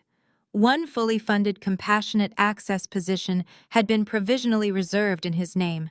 The grant would cover the medication laboratory monitoring specialist appointments and transportation required to stabilize his condition. For the first time all day, hope broke through his panic. Then he reached the second page. The reservation was not an unconditional restoration of the spousal benefit he had lost. Before funding could be approved, he was required to attend an in-person legal and medical review at my headquarters within 48 hours. The notice stated that unresolved corporate claims, disputed assets, and his pending fraud investigation had to be addressed through a comprehensive settlement supervised by independent counsel. The exact terms would be disclosed during the meeting, and no signature would be accepted without confirmation that he understood them. At the bottom of the page, one sentence appeared in bold print: failure to attend would be treated as a voluntary rejection of the funded position. Bradley stared at the deadline while rain tapped against the uncovered windows. The letter offered survival, but not the return of the comfortable life he had taken for granted. Somewhere inside, the conditions waiting for him was a price he could not yet see. He closed the folder, knowing he had no remaining source of money and no alternative treatment. Whatever awaited him in my office, he would have to face it. While Bradley was staring down the barrel of his permanent ruin, my young replacement was confidently marching into the gleaming glass lobby of Vanguard Logistics. Vanguard was the largest and most aggressive corporate rival to Bradley's former company, and Kinsley viewed them as her ultimate salvation. She was dressed in a sharp designer suit she had purchased, using the last of his stolen cash, perfectly playing the role of the concerned corporate whistleblower. She clutched the thick manila folder against her chest, feeling the heavy weight of the embezzlement evidence inside. She approached the massive marble reception desk and demanded a private meeting with the chief executive officer, claiming she possessed highly confidential financial documents that would completely destroy their biggest competitor. The receptionist made a quick phone call, and within minutes a stoic assistant arrived to escort her upstairs. Kinsley walked toward the private elevator with a confident bounce in her step, completely convinced she was about to secure a massive multi-million-dollar payout. She stepped into the luxurious mahogany-paneled boardroom and took a seat at the far end of the massive glass table. She smoothed her skirt and placed the folder carefully in front of her, imagining the luxury penthouse she was going to buy the moment the funds cleared.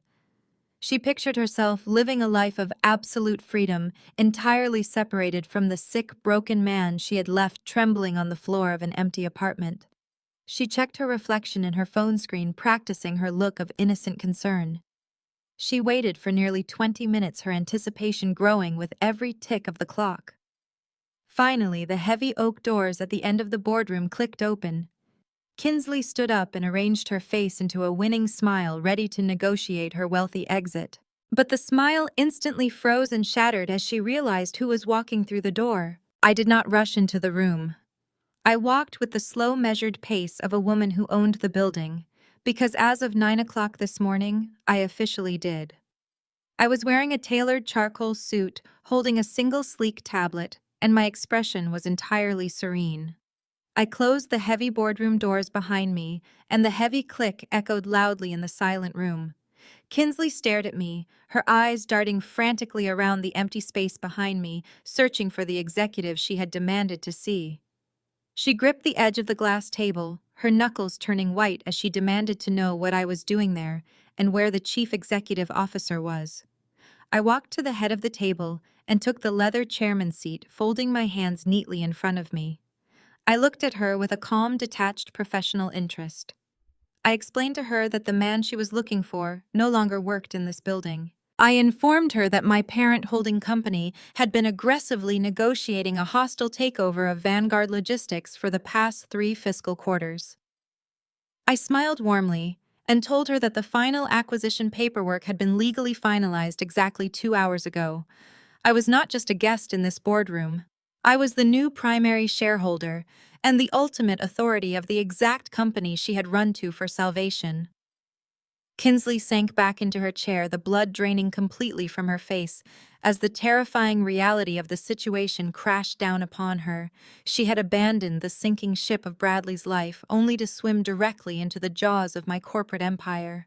She looked down at the manila folder sitting on the table and then back up at me, her chest heaving with rapid, panicked breaths. Despite her profound terror, Kinsley was incredibly greedy, and greed often overrides basic common sense. She pushed the folder, sliding it across the smooth glass surface toward me. She tried to maintain a facade of hostile defiance, puffing out her chest and raising her chin.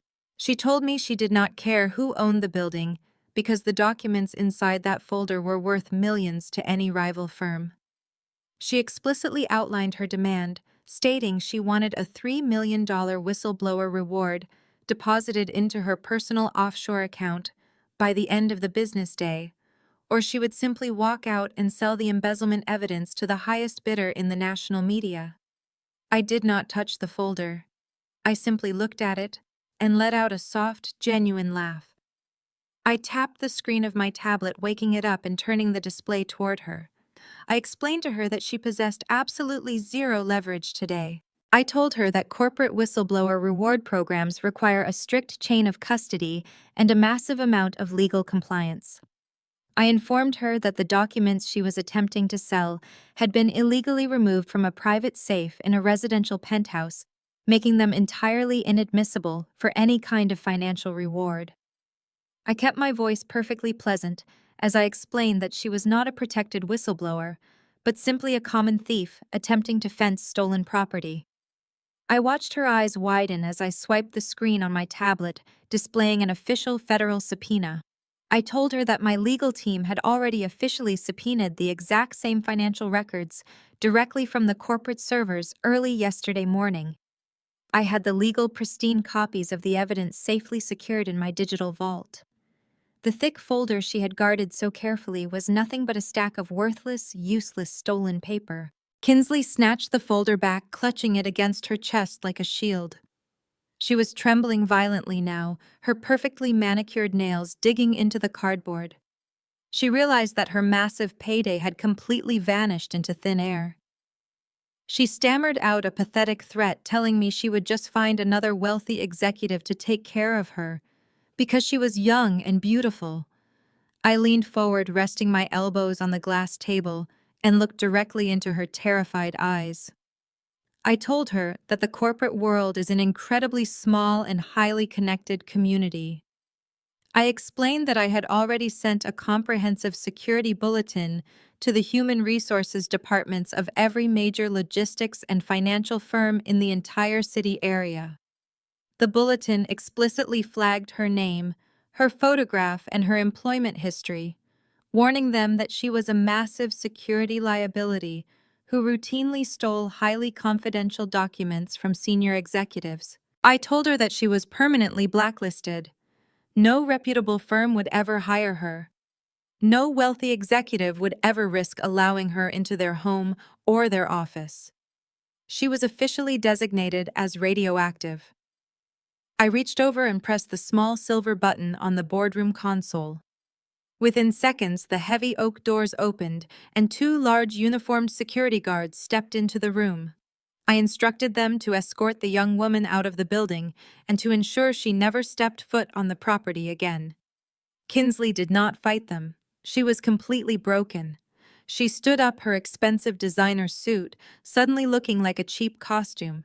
She turned and walked toward the doors, her head hanging low, her dreams of endless luxury entirely destroyed. I sat entirely alone in the quiet boardroom and watched the heavy oak doors close firmly behind her, feeling a deep and profoundly satisfying sense of absolute permanent closure today. That profound sense of closure lingered with me for the next 48 hours as I transitioned back to the pristine executive suite of my primary biologistics headquarters. The hostile takeover of Vanguard Logistics was dominating the national financial news cycle, but my immediate focus remained entirely on the seamless integration of our newly acquired assets. My office was a sanctuary of minimalist perfection. Floor-to-ceiling windows offered a commanding, unobstructed view of the city skyline. The glass desk was meticulously organized, free of clutter, and illuminated by the crisp morning sunlight. I was in the middle of reviewing a highly confidential legal brief regarding the upcoming clinical trial expansion when my private intercom chimed softly. My executive assistant informed me, with a tone of clear hesitation, that a man claiming to be my ex-husband was currently standing in the outer reception area. She noted that he looked incredibly unwell and was desperately demanding just 5 minutes of my time. I slowly closed the heavy leather portfolio on my desk and instructed her to send him in. I did not stand up or arrange my features into a welcoming expression. I simply folded my hands, resting them perfectly still on the cool glass surface, and waited for the door to open. When the heavy mahogany door finally swung inward, the sheer physical reality of his decline was genuinely shocking. The man who stumbled into my pristine office was completely unrecognizable as the arrogant senior vice president who had paraded his young mistress through the courthouse just weeks ago. Bradley looked entirely broken. The aggressive, untreated autoimmune disease had rapidly consumed him, stripping away every ounce of his commanding corporate presence. He was painfully gaunt, his cheekbones jutting out sharply beneath pale gray skin that was slick with a layer of unhealthy sweat. The expensive tailored designer suits that had once been his armor were entirely gone. Instead, he was wearing a cheap wrinkled gray sweater that hung loosely off his diminishing frame, making him look incredibly small and frail. He walked with a severe, pronounced limp, his inflamed joints clearly causing him absolute agony with every single step he took across the thick carpet. He was trembling violently, his hands shaking so much that he had to grip the back of a leather guest chair just to keep himself standing upright. He was completely stripped of his wealth, his status, and his health. He was nothing more than a hollowed-out shell of a man. He stared at me from across the room, his chest heaving as he struggled to pull oxygen into his compromised lungs. I did not offer him a seat or ask how he was feeling. I simply looked at him with the detached clinical observation of a scientist examining a failed experiment. The silence in the massive office stretched out, becoming incredibly heavy and suffocating. Bradley finally broke it, letting out a ragged, pathetic sob that echoed loudly against the glass walls. He collapsed heavily into the leather chair, unable to support his own weight for another second. He buried his face in his shaking hands and began to weep with absolute uninhibited desperation. He told me that his entire life was completely destroyed and that he had absolutely nothing left. He babbled frantically about returning to his empty penthouse and finding that Kinsley had systematically looted his safe and stolen his designer watches. He sobbed that she had abandoned him the moment the money vanished, leaving a cruel note on the bare floorboards. He looked up at me, his eyes red and brimming with desperate tears. He begged for my forgiveness, swearing that Kinsley meant absolutely nothing to him. He called himself a blind, arrogant fool, claiming he had been temporarily hypnotized by a superficial illusion. He swore that he never truly loved her, and that abandoning our marriage was the most catastrophic mistake he had ever made in his entire life. I sat perfectly still, listening to his frantic apologies washing over me, without feeling a single shred of empathy. His tears were not born out of genuine remorse for the terrible pain he had caused me. His tears were born entirely out of self-pity and the terrifying realization that his survival was now completely dependent on the woman he had discarded. When he realized that his pathetic sobbing was not softening my expression or eliciting any kind of comforting response, he abruptly shifted his tactics. Men like Bradley are habitual manipulators who instinctively search for the most vulnerable emotional leverage available. He wiped his face with the sleeve of his cheap sweater and leaned forward, attempting to weaponize our shared history. He lowered his voice, infusing it with a practiced, manufactured vulnerability that he had perfected over a decade of corporate negotiations. He asked me to remember the early days when we first met at the university library. He painted a nostalgic, completely sanitized picture of our college years, deliberately invoking memories of late-night study sessions, cheap diner coffee, and the ambitious promises we had whispered to each other when we had absolutely zero money in our bank accounts. He reminded me of the time he had held my hand when I received my first major academic grant, telling me how fiercely proud he had been to stand beside such a brilliant woman. He deliberately highlighted the foundation of trust we had built, attempting to remind me that before the logistics empire and the massive pharmaceutical wealth, we had simply been two young students taking on the world together. He desperately tried to twist those sacred memories into a heavy chain of obligation, hoping to drag me down into a pit of sentimental guilt. He reached across the massive glass desk, his trembling fingers desperately trying to grasp my hand, but I smoothly pulled my arms back, resting them in my lap out of his reach. He swallowed hard, his manipulation attempt faltering against my absolute silence. He realized the nostalgic college angle was failing completely, so he resorted to the final desperate plea. He stared at me with wide, terrified eyes and begged me to reinstate his medical trial waiver out of basic human decency. He pleaded with me to look past my anger and show him the fundamental compassion that any normal human being would offer a dying man. He swore that he had already paid the ultimate price, having lost his parents, his wealth, his career, and his mistress. He told me that my revenge was completely successful and that I had utterly destroyed him in every conceivable way.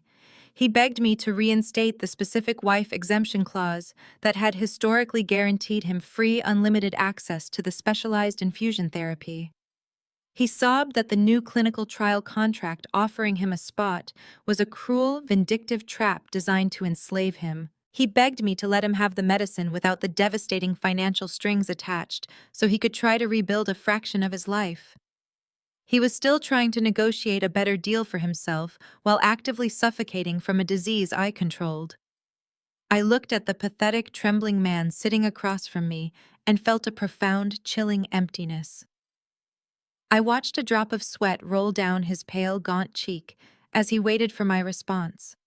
I leaned forward, resting my forearms gracefully against the cool, smooth surface of the glass desk, maintaining unbreakable eye contact with him. I stopped him mid-sentence, raising a single manicured hand to cut off his attempt at emotional manipulation. The sudden silence in the room was absolute, instantly killing the manufactured nostalgia he was desperately trying to build.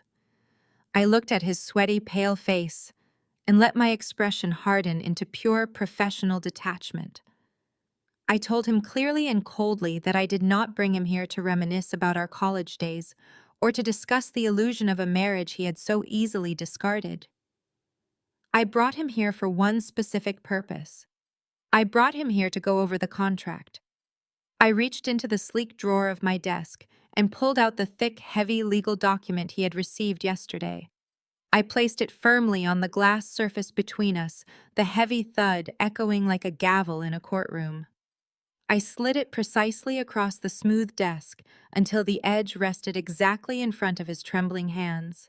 I instructed him to open it and read the terms out loud so there could be absolutely no misunderstanding about the reality of his current situation. Bradley stared down at the thick black folder as if it were a venomous snake preparing to strike. He slowly reached out with shaking fingers and opened the cover, his eyes scanning the dense legal print. He read the first major clause, and his jaw actually dropped open.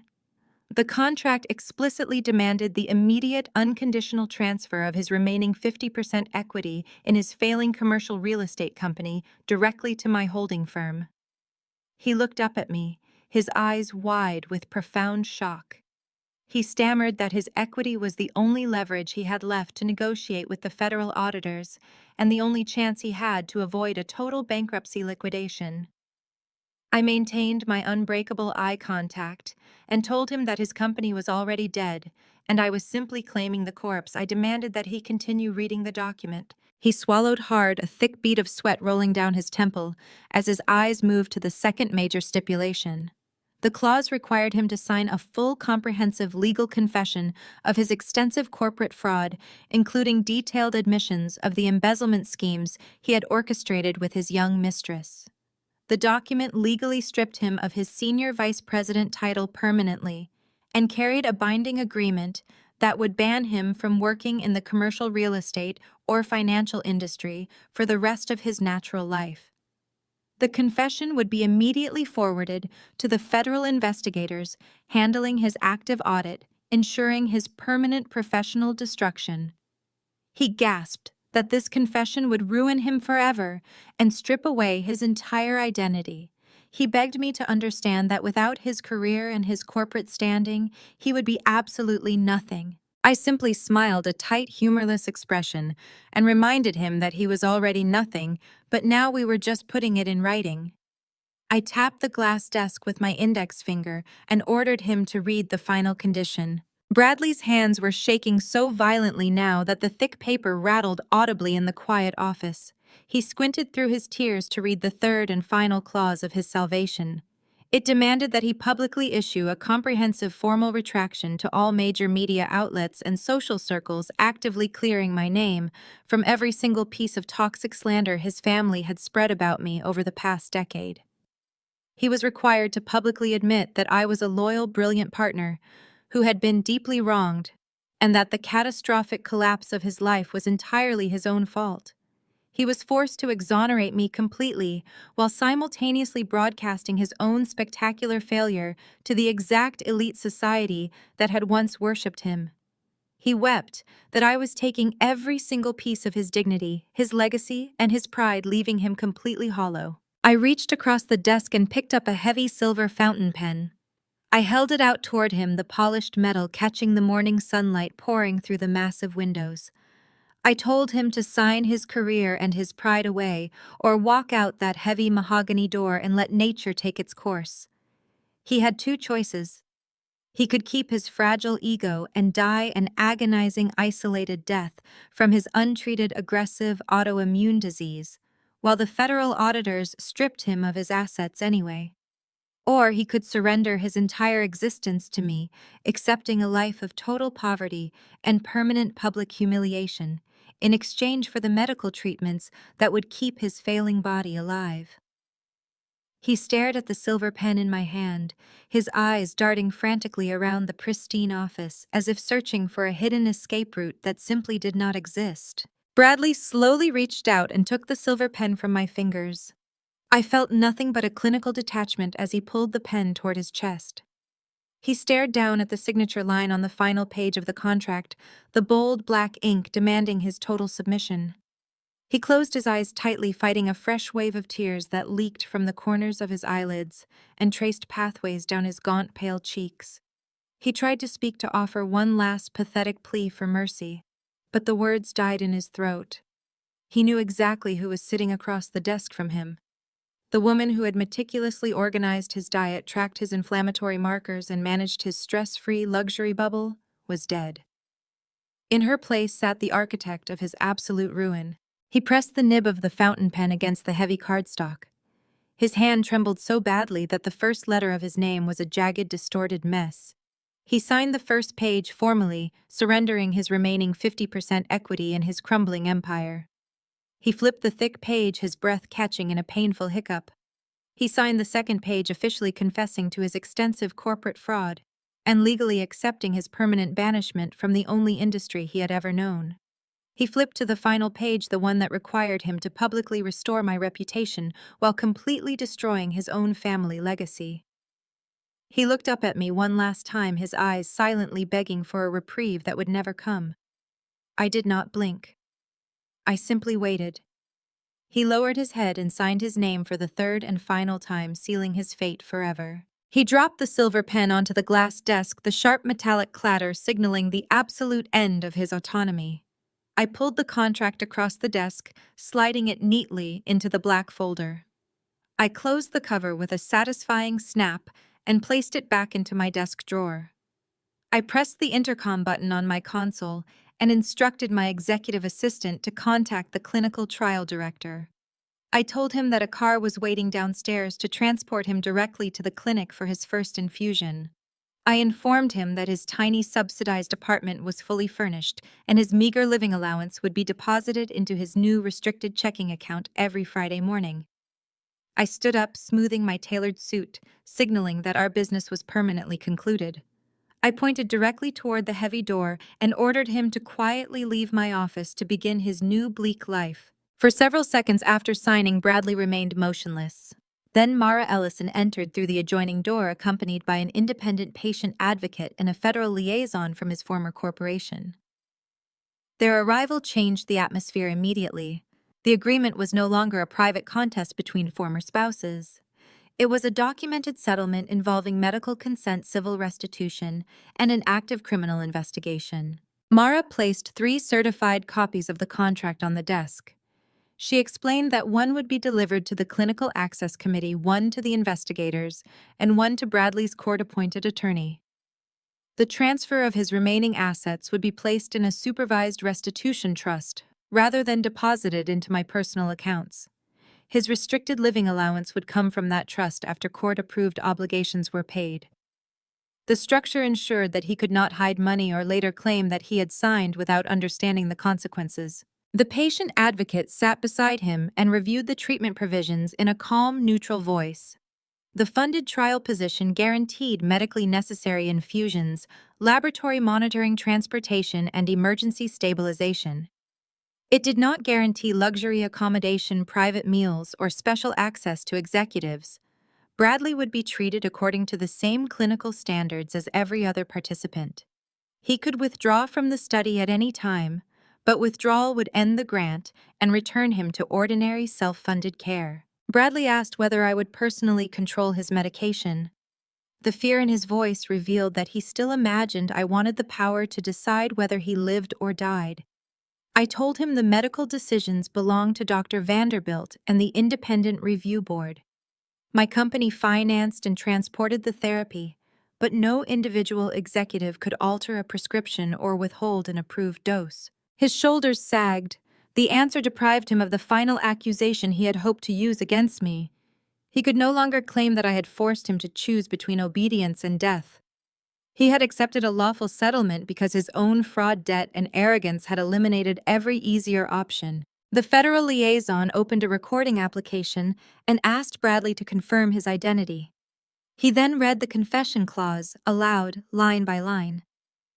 Bradley admitted that he had submitted fraudulent travel expenses, diverted company funds through false consulting invoices, and used corporate accounts to finance gifts and private trips for Kinsley. He acknowledged that no employee, including his former wife, had authorized those transactions.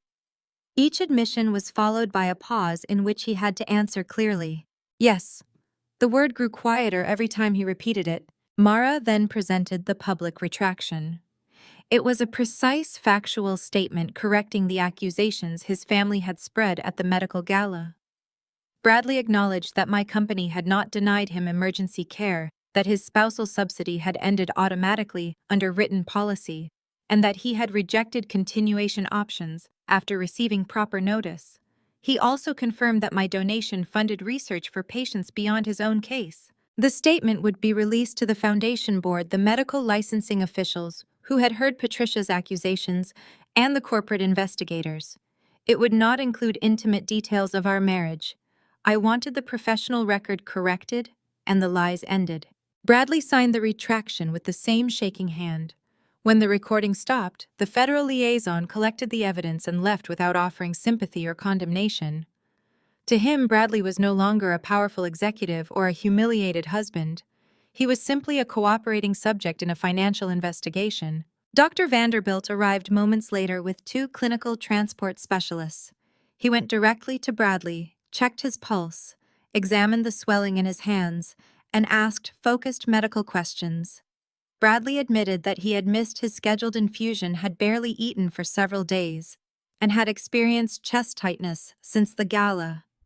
Dr. Vanderbilt ordered immediate blood work and cardiac monitoring before treatment could begin. The transport chair waiting outside was not a symbol of humiliation. Bradley genuinely could not walk safely to the clinic. When he attempted to rise, his knees buckled, and one specialist caught him beneath the arm. The last trace of resistance left his face. He allowed them to seat him, fasten the safety belt, and attach a portable monitor to his finger. As they prepared to leave, Bradley looked toward me. He appeared to be searching for some recognizable fragment of the woman who had once packed his medication before every business trip. I felt the memory of that woman, but I no longer confused compassion with surrender. "You will receive the care the contract guarantees," I told him. "What you do with the life it gives you is no longer my responsibility." Dr. Vanderbilt gave a brief nod and guided the chair into the private elevator. Mara remained behind to witness the electronic transfer of the signed documents. On my screen, confirmation notices appeared one after another. The restitution trust was activated. His remaining corporate equity was placed under court supervision. His confession entered the investigator's secure system. The retraction was scheduled for distribution after legal verification. Nothing about the process felt triumphant. It felt final. Downstairs, Bradley was taken through ordinary clinical intake. Blood samples revealed severe inflammatory activity and signs of dehydration. Dr. Vanderbilt explained that the infusion could not erase the damage caused by the interruption. It could only stop the flare from becoming worse. Recovery would require months of treatment, strict medication adherence, physical therapy, and a controlled diet. Bradley asked for his usual private room. The nurse checked the chart and informed him that the grant covered a standard monitored suite. He asked whether meals could be ordered from the hotel restaurant across the street. She handed him the hospital nutrition menu. He requested his personal assistant, then remembered that he no longer had one. Every ordinary limitation forced him to confront how much invisible labor had once protected him from discomfort. Before the infusion began, the patient advocate returned with a tablet and asked him to record a voluntary message confirming that he had received independent advice. Bradley looked into the camera beneath the clinical lights. He stated that he understood the settlement, that no one had threatened to alter his medical care, and that he had accepted the funded position because he could not pay for treatment himself. The nurse inserted the intravenous line. A clear solution began moving through the tubing, followed by the carefully prepared biologic medication that had cost my company months of research and precise logistical coordination. Bradley watched the first drops fall into the chamber with an expression that mixed relief, grief, and fear. Upstairs, I received a secure notification confirming that treatment had started. I read it once and closed the file. Then I asked Celeste to remove Bradley from my personal emergency contact list and direct all future clinical updates to the independent patient advocate. His doctors would protect his health. His lawyers would manage his case. I would no longer organize my life around either one. I returned to my desk, opened the international distribution proposal, waiting for review, and began planning how to bring the same therapy to patients who had never possessed Bradley's money connections or sense of entitlement. Below me, the first infusion continued at a measured pace. For Bradley, it marked the beginning of a restricted future. For me, it marked the first day that his survival was no longer confused with my duty. The quiet, sterile clinic became his entire world for the next 6 agonizing months, as the aggressive, specialized medical infusions slowly arrested the rapid progression of his highly destructive autoimmune disease. The brilliant, highly specialized medical scientist currently on my extensive corporate payroll successfully managed to save his failing life exactly as the strict contract legally stipulated, but they absolutely did not restore his former commanding vitality. Bradley survived the ravages of his illness, only to be thrust directly into the bleak, agonizing reality of his new existence. When he was finally discharged from the clinical ward, he was transported to the tiny, run-down studio apartment located in the forgotten industrial outskirts of the city.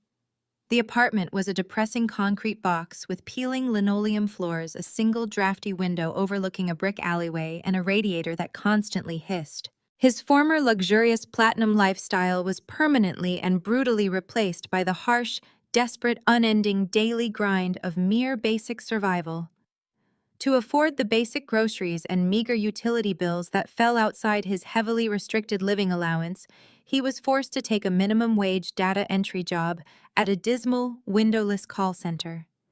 Every single morning he woke up well before dawn, his fragile joints still incredibly stiff and painfully aching from the permanent lingering physical damage of his untreated disease, and he rode 2 uncomfortably crowded public city buses just to reach a tiny gray fabric cubicle. His new daily supervisor was a very cruel, petty man 20 years his junior who routinely berated him for his slow typing speed and closely monitored his severely limited bathroom breaks. Bradley possessed absolutely no power to fight back or negotiate better treatment. He simply kept his head down, staring blankly at the glowing screen, while his former massive ego slowly eroded into a profound, permanent despair. He returned to his cold, tiny apartment every single night, eating cheap canned soup alone in the dark, entirely aware that this grueling, humiliating routine would be his exact reality for the rest of his natural life. His spectacular, catastrophic downfall dragged his arrogant parents directly into the abyss right alongside him. Richard and Patricia had spent decades cultivating a flawless elite reputation, heavily relying on the massive wealth generated by their son to fund their lavish country club lifestyle and maintain their suffocating snobbery. But the moment Bradley formally confessed to extensive corporate fraud and unconditionally surrendered his equity, the federal auditors aggressively moved in to dismantle the entire family structure. The investigation quickly exposed the deep financial entanglement between Bradley's illegal embezzlement schemes and his parents' luxurious trust accounts. Within a matter of weeks, Richard and Patricia were completely stripped of their accumulated wealth, their prestigious investment portfolios frozen and subsequently seized by the government to pay massive restitution fines. The sprawling, elegant estate they had proudly occupied for 30 years was foreclosed upon and sold at a public bank auction. Their highly coveted elite private country club membership was immediately and publicly revoked. The wealthy high society friends they had spent a lifetime desperately trying to impress abandoned them overnight, treating them like a highly contagious disease. Utterly bankrupted and completely suffocated by the intense public humiliation, Richard and Patricia were forced to quietly flee the city under the cover of darkness. They hastily relocated to a cramped, outdated 2-bedroom rental apartment securely hidden inside a humid, decaying retirement community located in Central Florida. The thin walls of their new, depressing residence provided absolutely no insulation from the loud arguments of their neighbors. They now spent their endless empty days silently sitting in cheap white plastic lawn chairs on a tiny, cracked concrete patio, entirely too profoundly ashamed of their spectacular, catastrophic fall from grace to ever dare contact their former elite social circle. They completely severed all communication with Bradley, furiously blaming him for the absolute destruction of their perfect legacy, while stubbornly refusing to acknowledge their own toxic role in creating the monster he had become. They were entirely isolated, trapped in a miserable, bitter exile of their own making. While the family that had so cruelly tormented me languished in their respective personal hells, the young woman who had proudly participated in my destruction found her own unique brand of misery. Kinsley's confident assumption that she could easily manipulate another wealthy executive into funding her endless appetite for luxury completely shattered against the ironclad corporate blacklist I had strategically implemented. Every major logistics firm, financial institution, and respectable corporate office in the metropolitan area possessed her photograph and her detailed history of theft. She was permanently locked out of the lucrative world she had desperately tried to conquer. Stripped of the stolen cash and entirely cut off from the powerful men she viewed as easy prey, Kinsley was forced to face the harsh, unforgiving reality of the actual working class. She eventually secured the very absolute only employment she could find: a soul-crushing position working at a cheap perfume kiosk in the center aisle of a dying local shopping mall. The vibrant, glamorous life she had arrogantly envisioned was replaced by the depressing hum of flickering fluorescent lights and the smell of stale pretzels from the nearby food court. She spent long, agonizing shifts spraying scent samples at annoyed passing shoppers while wearing a cheap, scratchy uniform. The expensive designer suits she had bought with Bradley's stolen money were entirely useless to her, now hanging forgotten in a tiny rented room she shared with 3 noisy roommates. Her youth and superficial beauty, the weapons she used to casually destroy a marriage, proved completely worthless in securing the financial salvation she craved. She was entirely ostracized, broke, and completely invisible to the wealthy elites who strolled past her kiosk without offering her a single glance. Every person who had actively participated in my suffering had ultimately engineered their own absolute permanent ruin, leaving me completely free to simply look forward to a bright, beautiful, unburdened future. The evening air was crisp and cool against my skin as I stood on the sprawling wraparound balcony of my new penthouse. From this vantage point on the 65th floor, the entire city spread out below me like a glittering carpet of diamonds. The relentless gridlock of traffic, the urgent blaring of sirens, and the frantic energy of millions of people navigating their complicated lives were reduced to a silent, mesmerizing light show. I rested my hands on the smooth glass railing and took a slow, deep breath, letting the crisp wind fill my lungs. For the first time in over a decade, I felt absolutely nothing tying me to the painful chapters of my past. There was no lingering bitterness in my heart regarding Bradley or his deeply toxic family. There was no resentment toward the young woman who had so eagerly helped dismantle my marriage. I had not forgiven them because they had never sought genuine redemption, but I had entirely released them. They were simply strangers navigating the harsh consequences of their own spectacular greed. I had walked through the fire they had deliberately set, and instead of burning to ash, I had used the heat to forge something indestructible. I was completely moved on, anchored only in the beautiful reality of the present moment and the boundless potential of the future I was actively building. I turned away from the breathtaking skyline and stepped back through the massive sliding glass doors into the warmth of my expansive living space. The penthouse was a sanctuary of modern elegance featuring rich mahogany accents, plush cream furnishings, and museum-quality artwork that I had personally curated. Resting on the center of the massive marble dining table was a thick leather-bound portfolio that represented the absolute pinnacle of my professional career. I walked over and gently ran my fingertips across the embossed cover. Inside rested the incredibly lucrative finalized contracts for a massive international partnership deal. For the past 8 months, my team had been ruthlessly negotiating with the largest pharmaceutical distribution network in the European Union. We were officially securing the global logistics rights for the exact life-saving autoimmune therapy I had helped fund and develop. This was not just a lucrative business expansion. This was a profound personal victory. The specialized infusions that were currently keeping Bradley alive in a tiny charity clinic would now be safely and efficiently transported to hundreds of thousands of suffering patients across 3 different continents. I had taken the darkest, most painful experience of my adult life and successfully transformed it into a global infrastructure of healing. I picked up my favorite silver fountain pen, the same heavy pen that had sealed my absolute corporate sovereignty weeks ago, and gracefully signed my name across the heavy cardstock. Just as the dark ink dried on the final signature line, the private elevator chimed with a soft melodic tone. The polished steel doors parted smoothly to reveal Dr. Vanderbilt. He stepped directly into the penthouse, carrying a chilled bottle of vintage champagne and two crystal flutes. He had traded his usual stark white clinical coat for a perfectly tailored dark navy suit that accentuated his broad shoulders and steady, confident demeanor. Over the past 6 months, he had officially transitioned from being a silent observer of my suffering to becoming my lead medical director and my most trusted confidant. He walked across the room with a warm, familiar smile, setting the elegant crystal glasses on the marble table right next to the massive stack of freshly signed international contracts. He did not look at me with the demanding expectation or the shallow conditional approval that had defined my marriage to Bradley. He looked at me with profound, genuine respect. He saw the brilliant, exhausted woman who had quietly carried an entire empire on her shoulders, and he treated me as an absolute equal. He popped the cork with a soft, festive snap and poured the bubbling golden liquid into the delicate flutes.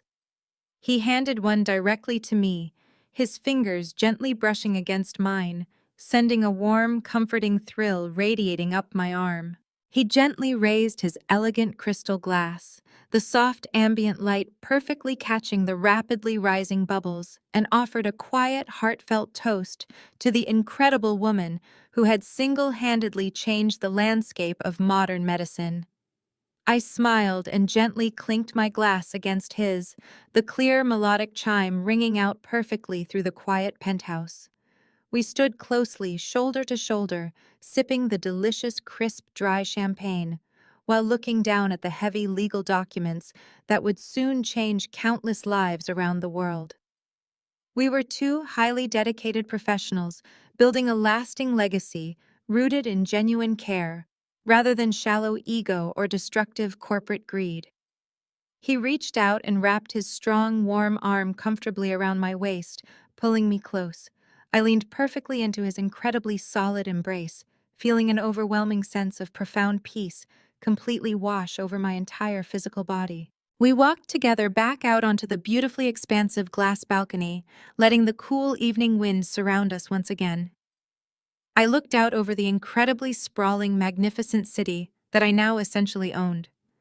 The massive corporate towers, the intricate networks of logistics hubs, and the endless lines of glowing traffic all fell under the absolute shadow of my holding firm. I had survived the devastating betrayal of a man I loved and the vicious, coordinated cruelty of his entire elite family. I had methodically stripped them of their unearned, arrogant power and sent them tumbling down directly into the cold, unforgiving reality of the world they had always mocked. Now standing at the absolute pinnacle of the empire I had built with my own hands, I realized I was utterly untouchable. I took one last slow, deep breath of the crisp night air, feeling completely unburdened and entirely free, ready to embrace the beautiful, extraordinary new life that I truly deserved.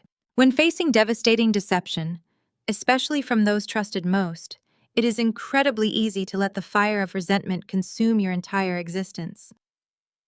The antagonists in this narrative allowed their arrogance, greed, and shallow desires to dictate their actions.